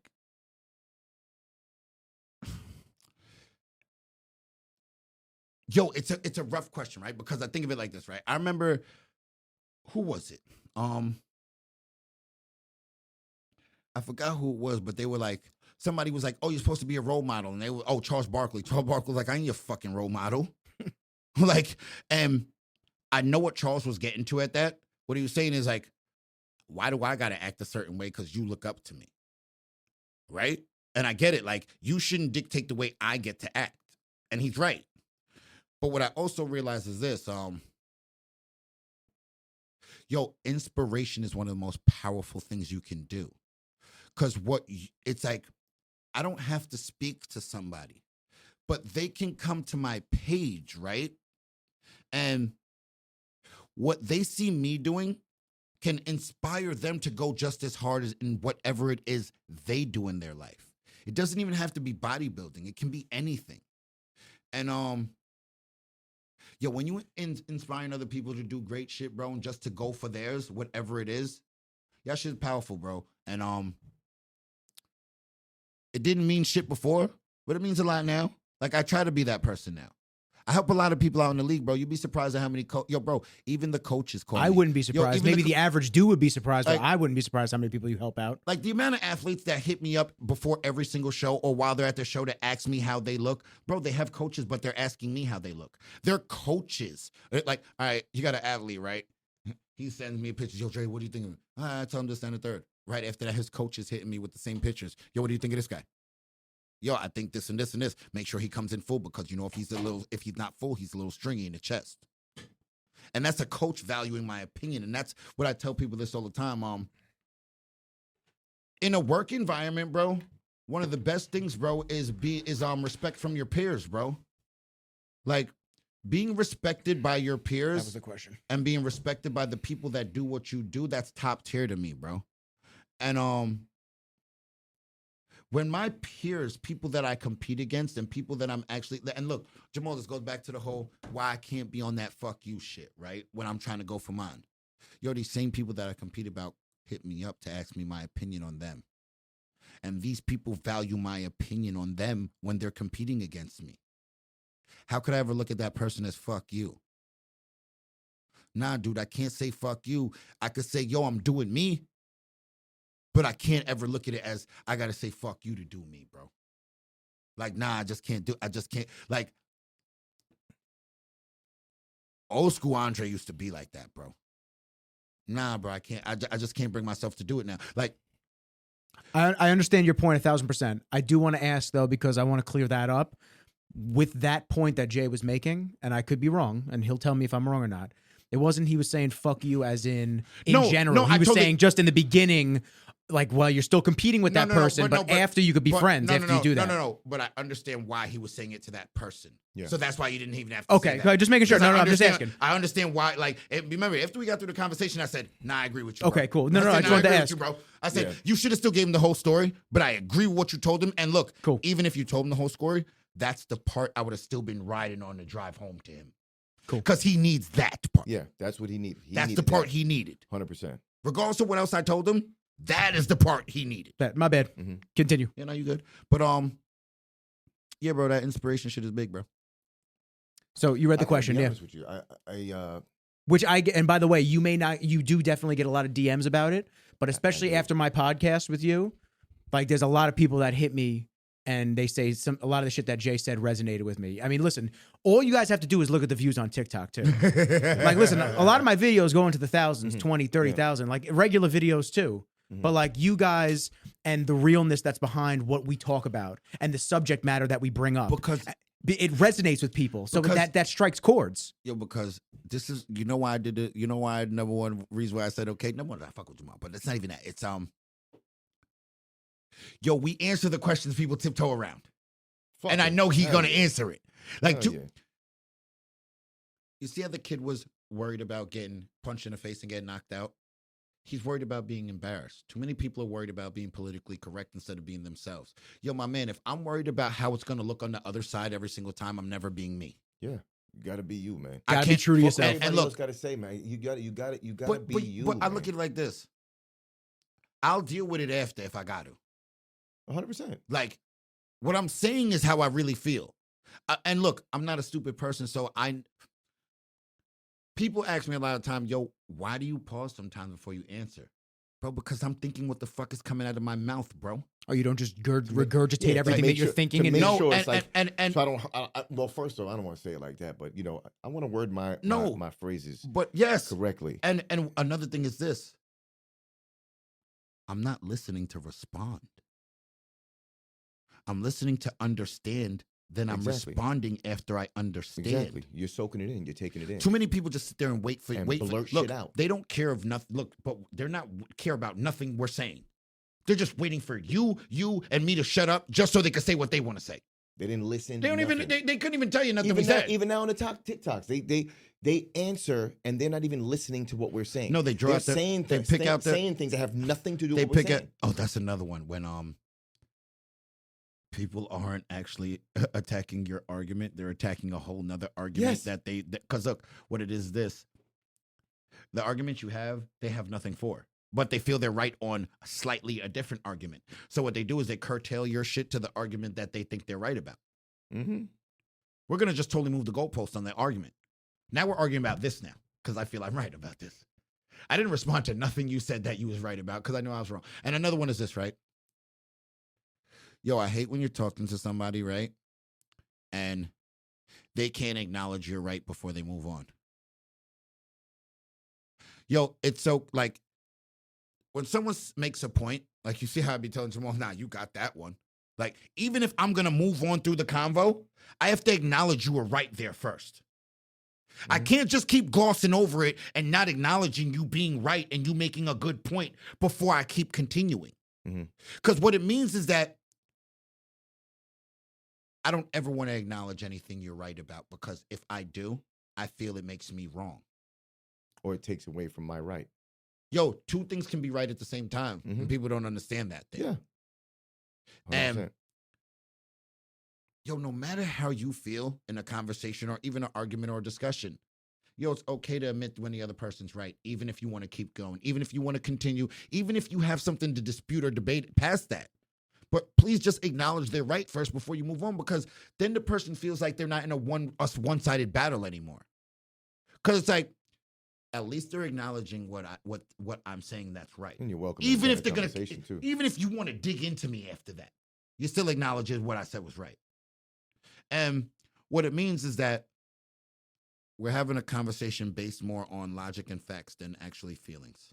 And look, I'm not saying no conversations, feelings don't matter in them, but there's plenty of conversations where the feelings are never going to trump the facts. They're just not. You can't put this over that. Like, it's like we're playing spades, bro. Like, I'm sorry. Exactly. Like, little Joker ain't never going to be big Joker in spades, bro. Every time you put the little Joker out and the big Joker comes out, that card is better, guys. There's no card that you're going to look up and be like, oh, well, I played a 4 spades. Well, he played the big Joker, guys. He won. He won. Like, It's he over. won. Like, he won. There's no justification. There's nothing else. Oh, but I played an ace of hearts. He played the big Joker. It's fine though. And yes, one thing about me in a discussion or argument, I will always give the other person their points. I will always be like, even if I'm still going to continue and I disagree with certain things or whatever, even if we circle through and we actually all agree on the same thing, I got to give you your props when I got to give you your props, man. I think that's what the world's missing, bro. People don't want to give nobody props no more, bro. And a lot of people think, bigging you up takes from me. So I can't big you up. That's how a lot of people feel. It makes you a bigger person, too. That's how a lot of people feel. Like, it's like with Aaron Banks, right? Like, a lot of people wanted to hate on the dude through his whole season last year. Looked at everybody after the first show he did. I said, my eyes ain't lying to me. That nigga look good. The fuck y'all talking about? Mm-hmm. Oh, but he ain't this, he ain't all that. Like, all that compared to what? Like, it's like, he's the exception, guys. Everyone doesn't climb to the top that fast. Bro, it happens every once in a while, bro. It's him. He's the exception. And he's a good dude. Yeah. And so I had to talk with him the other day, right? We talked for like 2-3 hours on the phone in the morning. He's coming on, by the way. Yeah, Side note. Yeah, like, he's gonna come on the podcast. New York Pro. I told him I was gonna mitigate that. He's like, yo, bro, you want to do podcast with me and Nick Rizzle for New York Pro? I said, actually, you know what? We could do that. Jump in. He's like, get it on Thursday. I said, I'll talk to him about that when we get there. Jump in. Fuck yeah. But, I love that. What I was telling Aaron Banks is, bro, you've been riding the lane. Then you've been riding your lane and not paying attention to none of the shit going on. And I feel like last week he entertained some bullshit he shouldn't have entertained. And I said, you're bigger than that, and that's not even the wave you on. That's not what you're doing. So don't let people sucker you into not being you. You're a good dude. Stay being that good dude. And another thing about Aaron Banks is, back to what he said about Floyd. Aaron Banks has never shitted on anybody. He's just bigged himself up. Are you mad at him because he's bigging himself up, bro? How can you be mad at someone, bro? Like, I'm celebrating myself, bro. And I told him, don't let nobody ever tell you can't celebrate yourself or you being arrogant because you celebrating yourself. What? You're supposed to just not say anything good about yourself and that's being humble? No, being humble is knowing how to win gracefully, and he wins gracefully, bro. Mm-hmm. He wins gracefully, bro. So we just nobody want to give props no more, bro. And I give people their props, bro. Because if you deserve it, you're gonna get them, bro. And that's another thing about me, bro. Like, I ain't giving out free props neither, bro. Fuck out of here with that shit. So if you don't deserve no props, I ain't giving them, bro. Fuck out of here. Keep walking right by, bro. Because if you just and another one is, don't come to me starving for props neither. Because I'll starve you on them props, bro. Like, if you coming to me just to get props, I ain't gonna give you none of them then. Mm-hmm. Cause then it's like, you searching. You starving for it, bro. It's an ego snack. Yeah, That's what they want. and look, I also say this, man. Like, ego is needed in life, Ego's a lot has to do with your edge, but ego can also be a downfall. So you have to know where to sit in the right spot of your ego, because you don't want your ego doing all the talking for you, bro. You want ego doing all the walking for you. Mm-hmm. The action. Like, and a lot of times, ego does a lot of talking. Like, it's like the dude at the gym. Like, I didn't say nothing bad to him, but his ego told him to tell me, you want to go outside? He don't know me from a hole in the wall. He just sees some dude with a t-shirt on, and he thought at that moment he was on it like that. He didn't realize that when I said, all right, so I guess we going outside mad calmly, he still thinks I'm a mark. But you don't realize, because I'm coming out calmly, what you should realize in yourself, in your head, is that you in trouble. That's what you should really be realizing. I gotta Why I is gotta show you that video if you haven't seen no, it. I saw it. Oh, it's a great Why video. Great is video. he so calm right now? He doesn't know me. But yet he agreed to come outside so calmly, and he's outside so calmly. Why? He must know something I don't. And that was the truth that day. I knew a lot that he didn't know. And it's okay to be the nice guy, bro. Like, don't ever stop being the nice guy, bro. Even though people are dicks, bro. Like, I still try to be the nice guy even when people are fucking assholes, bro. It's just where I'm at in life, bro. Like, I literally try to be the nice guy when people are being assholes to me, bro. I'll even give you a couple of tries. And then I'm just like, I'm not dealing with it no more, yo. A lot of the times before I even react, I just don't deal with it. That's like the people I block. Like, I'm just not dealing with it. So the way I'm gonna get about TikTok, right, is that I'm not responding. Yo, I want you to leave your negative comment. You know why? Because I want you to have 300 likes on your shit, and I want your shit to have mad comments, because guess what? That equals engagement for me. Facts. And look, I don't believe in the whole, any attention is good attention shit. I don't believe in that bullshit. I don't. Bad attention is bad attention, bro. But if I'm manipulating it because I want it for a reason, then it's working. So it's like this now. I'm manipulating. The Floyd Mayweather effect. Right.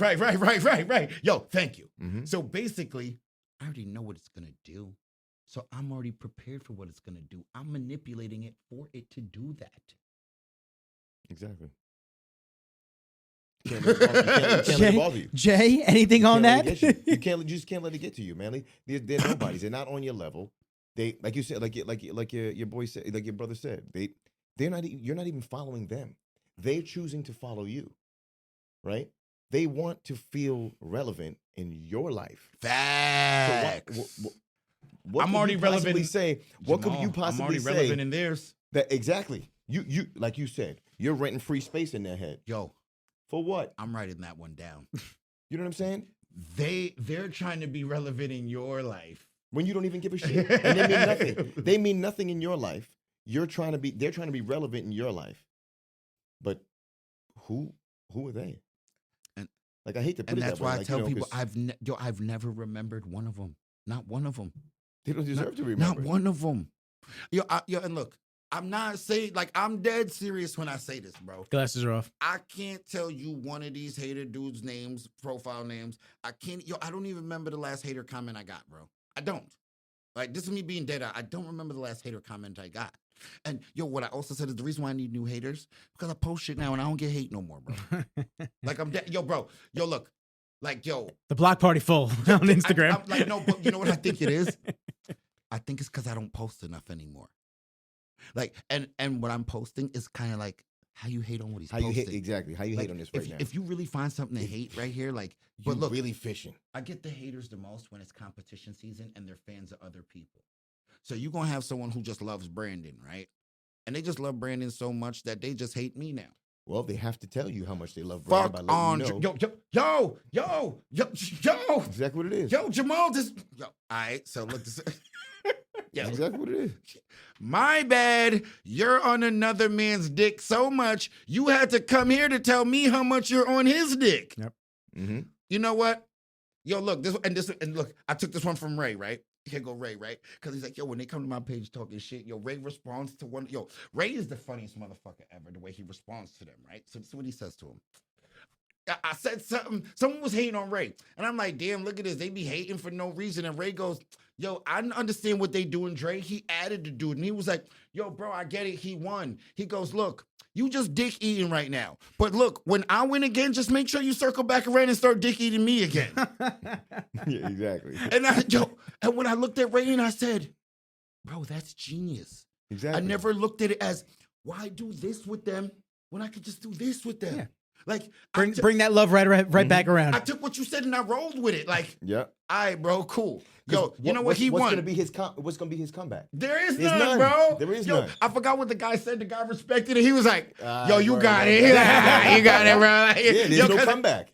It's like, bro, I get it. He won, so you dick eating right now. Just make sure when I win, you circle back and dick eat me. And look, I feel that's a fair assessment, yo. I feel from both standpoints. From the dude that was like, look, I feel it's a fair assessment from Ray talking to dude and dude talking shit to Ray. It's like, Ray's letting you basically, he's letting you talk shit to him because the guy won. The guy beat him, right? But at the same time, he's letting you know that, yo, bro, don't let me win again, because if I win again, bro, I hope you come back to my page and start dick eating me, bro. Yeah, exactly. Which he won't. I'm waiting for it. Which he won't. But it makes the point. It shuts him the fuck up in the moment. It shuts him down completely. There's no more comeback at that point. And like, that's the shit I realized. I get the hate when it's competition season, bro. Like, I don't get no, yo, like, I mean, yo, listen, right? I ain't gonna front like I ain't still got haters, bro. They waiting in the wing, bro. Like, yo, look, right? I guarantee if I skirt off in the track hawk and I just post a video, they might, oh, fuck your car. Yeah. Should have got a Hellcat. Should have got a Benz, that piece of shit. Like, bro, like, the car's 100 bands. Like, how is it a piece of shit? And it was smoke the Benz. Like, yo, my man, like, these motherfuckers rolling around in $38,000 Benzes, bro. Like, that Benz was 40 grand. My down payment was more than that. And I'm driving around in a Jeep that looks like a mom grocery getter. So, look, this is the best one, right? Yo, Gary V was talking about this, right? And he was talking about, he asked the guy, why do you have a BMW, right? And the guy's like, oh, I like how it drives and I like the performance or whatever, right? And he goes, now, I'm not telling you that's not true. But he goes, I want to ask you another question. A lot of people who have BMWs or Benzes, they have them not because they necessarily want it, not saying that they don't like it, but they like how other people view them because they have one. Mm-hmm. Yo, it's the reason why I didn't get a Range Rover when my accountant told me. You see why? This is why I love you, bro. You know that? I'm going to tell you right now I love you. On camera and everything. You want to know why? Because when people ask me what car I love, I give them two cars.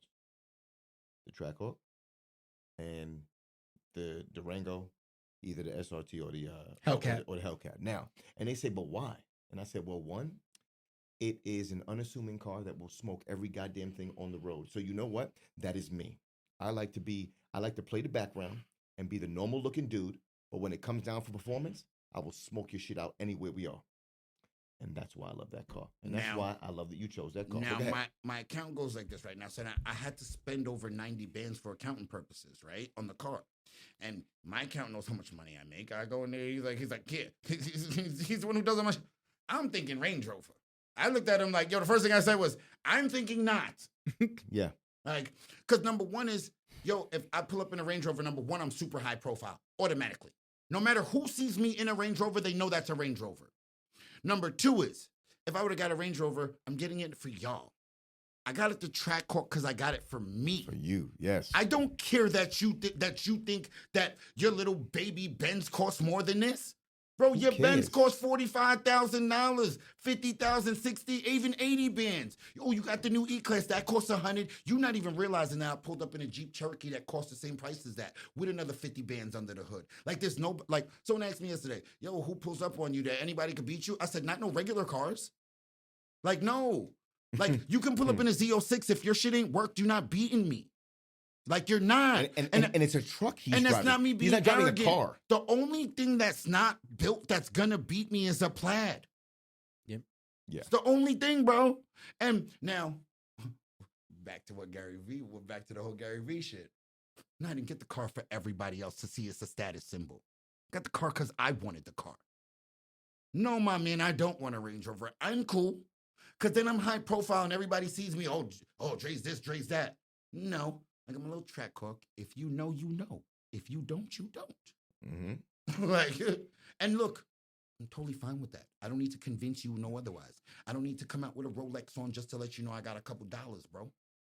Nah, man, I wear it when they paying me to wear it. I got friends like that. I don't that buy the high profile watches to flex on everybody. I'm like, bro, but you don't have a flex on everybody type status. Yo, bro, I don't even buy designer clothes no more. I have a closet full of shit and I don't wear none of it. Why don't I wear it? No. I'm making money. No. I wear the same shit, bro. No. There's a difference now. It's not that I'm wearing the same shit. No. I'm not saying you. I'm saying I wear gym clothes. I wear the shit that pays me to wear it. Correct. Yeah. So when I'm out. When you see me, I got Dark Sport on 24/7. If I'm going out, I'm wearing Fathers and Sons. Both those brands pay me to wear that shit, bro. I'm catching a check when you see me dressed. Not me spending, I spent $1,500 just to have a Gucci outfit on. Fuck your Gucci outfit. What the fuck that mean? You just an expensive bum. Exactly. Like what? Because you think that you got design on that makes you cool? No, you just wearing a lot of expensive clothes and jewelry, but you're still a corn. And I guarantee you, if I brought you certain places, you're gonna tuck all that shit in. You're not gonna be rocking that shit all out with a smile on. You're gonna tuck all that shit in. Just don't even take it out of the car. Leave it home. Like, so that being said, bro, like, yo, I literally don't even rock jewelry like that. Like, yo, bro, there's so many things I don't do that I used to do as a kid, like, and I used to stand on that shit. And what I realized as a grown-up is none of that shit fucking matters. None of it, bro. None of it. None of it fucking matters. And the only people it matters to is the people who ain't really got shit, bro. Oh, you need all that shit to catch girls? Why? Because you don't get girls. That's why.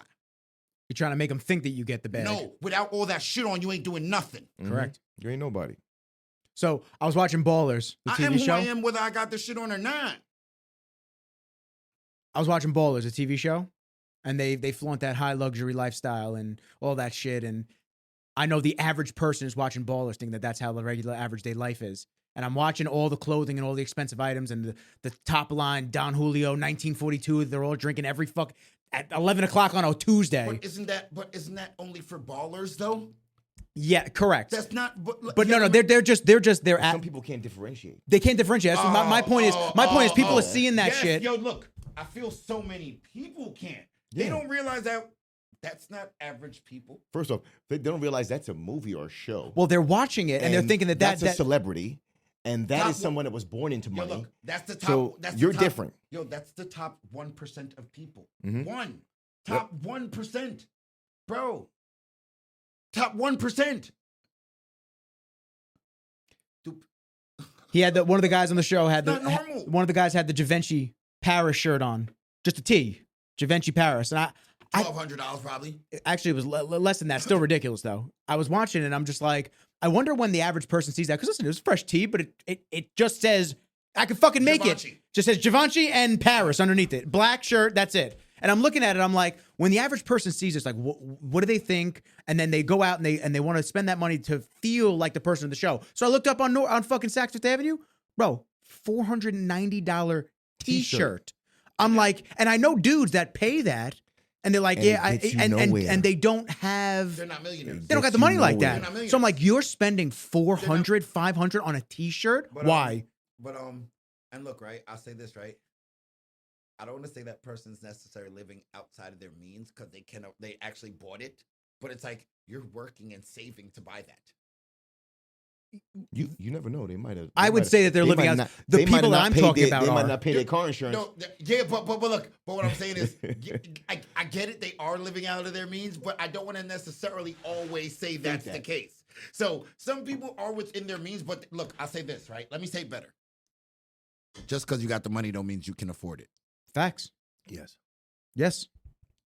And look, right? It doesn't mean you should spend it. And look, here goes the best one, right? Here goes the best one, yo. I tell everybody I can't afford shit nowadays, right? And when I say I can't afford it, I'm not talking money. Yeah, I'm like, oh, that one? No, I can't afford her. I can't afford her. Yo, we were talking about that before. Yo, look, right? Look, right? Yo, look. And I be trying to tell people, right? Look, yo, there's a lot of people can't afford me, yo, because look, I am hell to deal with, bro. Like, I'm hell to deal with. If you were a chick and you dealing with me, I'm hell. I'm not gonna act like I'm not. Get on that mic. Like, a lot of them, yo, you're not gonna be able to afford me. You're gonna be like, yo, listen, I can't afford you, Dre. You one of these motherfuckers that gonna make me lose sleep. I'm gonna get fat and I'm gonna lose my mind. And guess what? She right. She can't afford me. Mm-hmm. And I can't front. Yo, a lot of the things in life, yo, I just can't. Not everything's a monetary situation where I just can't the afford price it. is the price is what you can't afford. Afford don't necessarily mean price. Yes, and I think a lot of them people don't realize that, yo, that Givenchy tee, bro, you can't afford that. You might have the money in the bank to go purchase it, but you can't afford that. Fact. And yo, look, right? Yo, you're so crazy. We were just having this convo 2 days ago in the group chat DM, my cousin, right? My cousin get a bag, a stupid bag. And this is what he says, yo, my cousin who get a stupid ass bag, yo. I mean, like a ridiculous bag, right? He goes, yo, if you still rocking designer day to day and you not like a multi-millionaire, You can't afford that shit. It's true. he's like, bro, like you got people that make 100 bands a year and they think that they gonna rock designer all day, every day, nothing, yo. but they don't realize that ain't Zero. shit going on in your future then. Yeah. Look, you could spend all your money this year and you know that you're gonna make another 100 next year, right? But we all know that the way you get ahead is having compounded money. And what I mean is this, right? So Yep. I gotta have money that I put over here that That's makes gonna more also money. make more money. That makes more money. And Compound interest, baby. I'll tell you another one. You ain't really making money until you're making money while you don't have to be present somewhere. Correct. When you're trading your time for money, you're really not making money because the only time you make money is when you're present. Means you ain't making money. I make money when I'm not present places. I could be at the crib and I'm still making a check. Get on that mic. So And we're gonna end off on this because you got clients to go to, and it's 3 hours and 18 minutes we've been doing this. And look, right? And look, what's crazy is that I left the other phone in the car, right?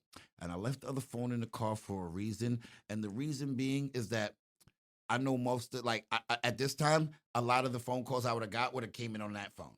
And I'm like, well, I know Brooklyn probably gonna call. I would have had to pick up a FaceTime. Yo, she acting crazy. Because, yo, look, yo, my daughter this, right? Call daddy. That's what you're gonna tell her. Call daddy, right? And she just wants me to watch her play. Like, no, I mean, like, she will not pay attention to me. She wants me to watch her watch TV. Daddy's on the phone. Oh. Bet. Then she gonna double back around 10 minutes late. Like, yo, bro, and you know me, like, I don't really be, like, if I ain't doing shit, I got the headphones on and the phone's just chilling there. And then all of a sudden, daddy. Oh, yeah. Hold up. Oh, that's cool. Hold up. Because, like, why I gotta hang up for if I ain't doing shit? Out of 12 pitches, everyone is like 86, 89. Love it. Love it. What's this? Love it. That's his What we man. just talking about? That's his man. What is he throwing? 95. He throwing 95? Love that. And he's worried. Wait a Bro, minute. Wait a I minute. don't get it. Yo, bro. Nah, this is, yo, you had the wrong Yo, so look, Jamal, right? Sorry. The combo you gave him at the time you gave him, I'm cool with that one, right? But there's a new combo to have with him. And you know what the new combo is? Let me tell you what the new combo is. Talk to me. Realize your fucking greatness, bro. I've been. Realize your greatness. been You're having that special. conversation. You don't need me to tell you shit. I've been You are telling him that. special. Dude is Go work. phenomenal, bro. Bro, I'm not telling yo, bro. See, I would already had this conversation with him. See, I know all did. these things. I I did. know all these things. Yo, bro, I'm not telling this motherfucker to go there and not be friends with people, bro. I'm telling him, bro, you special. Go work, bro. You're like, yo, I'm not telling you none of this shit no more. You don't need it. You don't need me to tell you to run through walls, bro, when you are special. Good dope sells itself. Yeah, it's true. Like, But the problem is, he don't believe it. but that's no, I don't, yo, bro. I don't care if you believe it. The Custies believe that shit. But he got to get there. Them radar Okay, guns believe 95. Let me just throw this in. Let me throw this in real quick. So Those are the Custies. This is the second one, and he crumbled mentally in the first. Now, see, now there's a lot more to the story. You feel me? So, Damn. Steve, you know I love you, fam. So, he didn't have a good showing the first, and All right, but look. he got But look, released and let go. so there's still another talk to have with him, right? And it's about, it's to me, it's no more about me rallying you up, yo. It's the calm conversations now. Well, now, yeah. Yeah, like, no, after this. Yeah, he did his thing. Yeah. You gave him the right information. He did. Mhm. But I'm talking after this, right? Now he needs these ones, right? He needs the, yo, you're great. You need to realize your greatness. And from here, I can no longer help you. Because me giving you any more information on what to do is a disservice to you. He's got to figure it out. At this point, you need to realize how good you actually are and just go out there and play, bro. I actually don't even want you to play angry no more. I don't. Because when you're playing angry, you're taking away from your skill. When you're trying to cross that hurdle, I'm fine with you playing angry. And crossing the hurdle is what he's doing right now. Oh, yeah, And I'm fine with you. And I'm fine yeah. with you having that attitude while you cross that hurdle. But after you cross that hurdle, bro, you need to get over that. And now because look, remember, everyone doesn't operate their best from an angry standpoint. Some people do. Do not get it fucked up. Some people need the intensity to operate their best. But I feel like as a pitcher and people like this, yo, they're their best when they cool down. Yo, Clayton Kershaw is the best because he's cool, bro.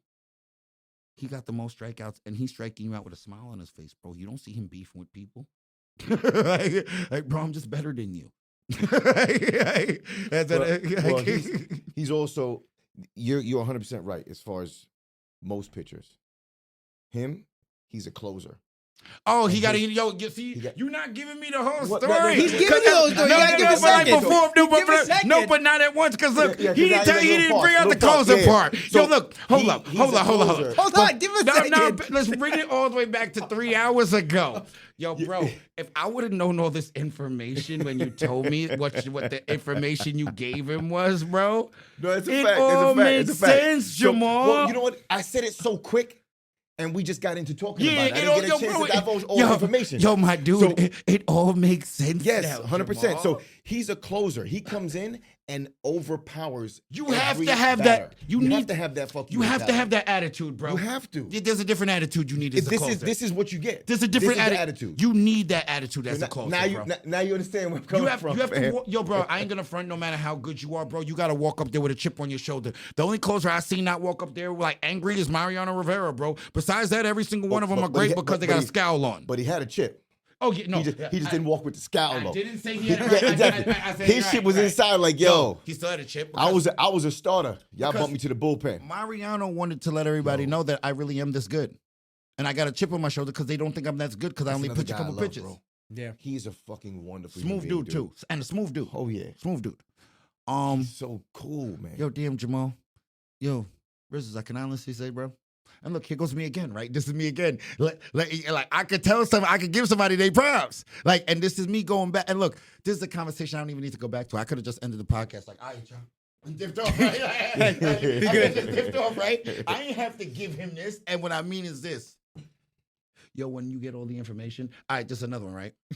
There's another. I'm gonna give you a gem. I'm gonna give you a gem. I love it. How can you make an informed decision without all the information? It's a decision, but not an informed decision. So now with having the information, that kid needed exactly what you gave him. Exactly what you gave him. The three houses are all in accordance. Exactly what you gave him is what he needed then. Yeah, we started off that topic quick. I just threw it out there. I didn't get a chance to. I didn't think I was gonna have to like. You didn't build the divulge all story. that, You didn't but build yeah. the story. You didn't build because you didn't see the whole picture. Yeah, because look, when you threw it out, Nobody sees But it. look, I still told you it was right though. No, of course. Even though Of I course. still didn't see And the I whole told you picture. You was right. Okay. And I told both of you y'all was I'm telling you right. now. All right, I yo. said yes. You're right. You are right. I look right. Listen, man, Yo, look, it's three hold on. three I know strong we about to- personalities Yo, but hopped hold up on. on rain, Hold just on. ready to go. Hold on. Yo, dead ass hocked up on rain too. For real. Yo, but look. This but look. can empty to the motherfucker. I never drank a whole energy drink one time. Yo, Rizzles, I'm going to say this though, right? For the viewers out there, this is what they thinking in their head right now, right, Rizzles? This is what they thinking. Yo, Rizzles got to get somebody on there with Jamal or Dre that don't agree with them because these motherfuckers acting too kumbaya now. Well, who would not agree? I don't know. Comfortably.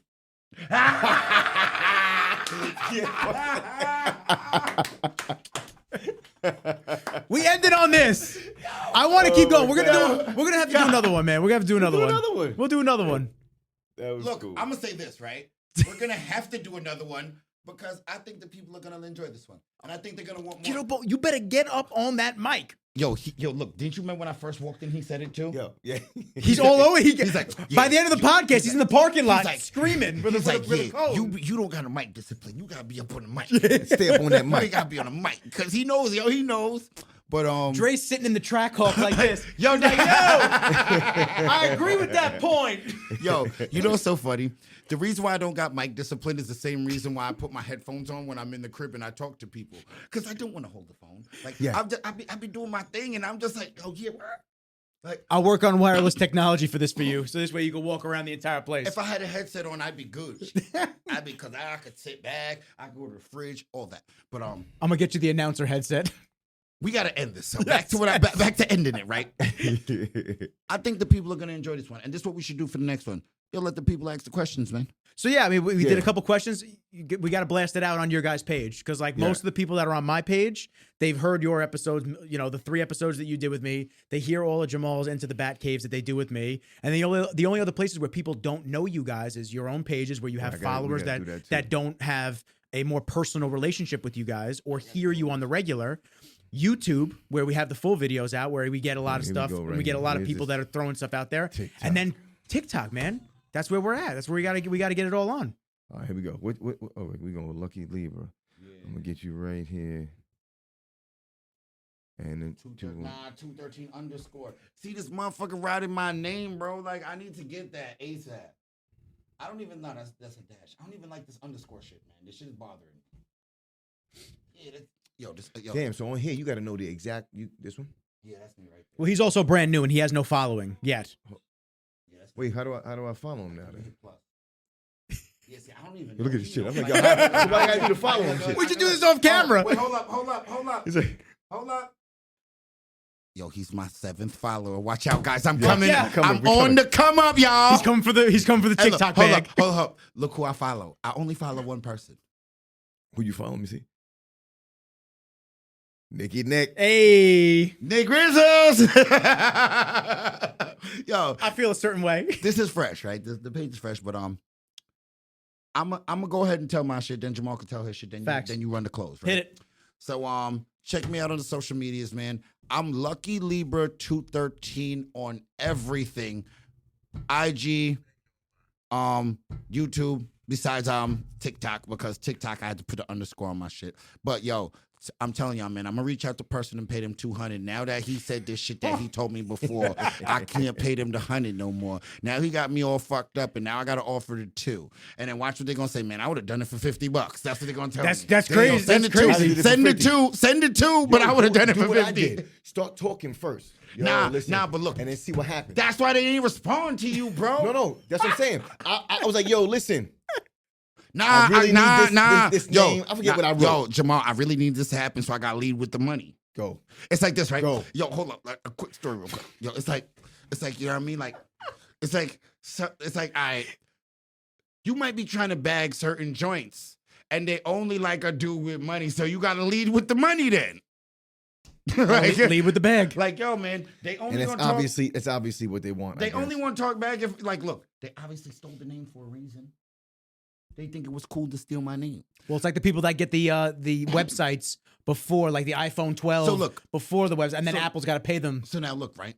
So they're gonna think it's cool. It's like the same way they thought it was cool to steal my name. They're gonna think it's cool that I paid them $200 to get it back. They're gonna screenshot the shit, all that shit. Like I be telling some people, like I remember back in the day when I used to respond to people. I used to be like, yo, when I'd be like, oh, you wanted your little attention, you got it from me. Screenshot that shit, send it to your homies, yo. Make sure they seen that. Like, because what you were looking for, you were dying to get a response out of me, to screenshot it and send it to your homies. Look, I made Lucky Libra mad. Make sure you do that, bro. But yeah, I'm Lucky Libra 213. Jamal. Hit it. Let's end it.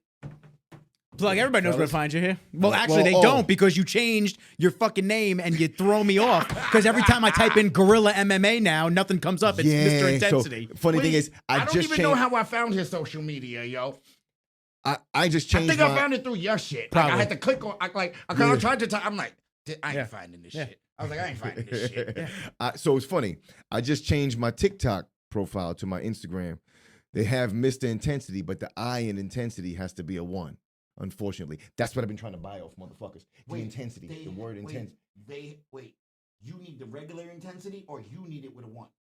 I have it with a 1. I need the regular intensity. Everybody, it's Mr. Intensity, Mr. Intensity 1, Mr. Intensity all this.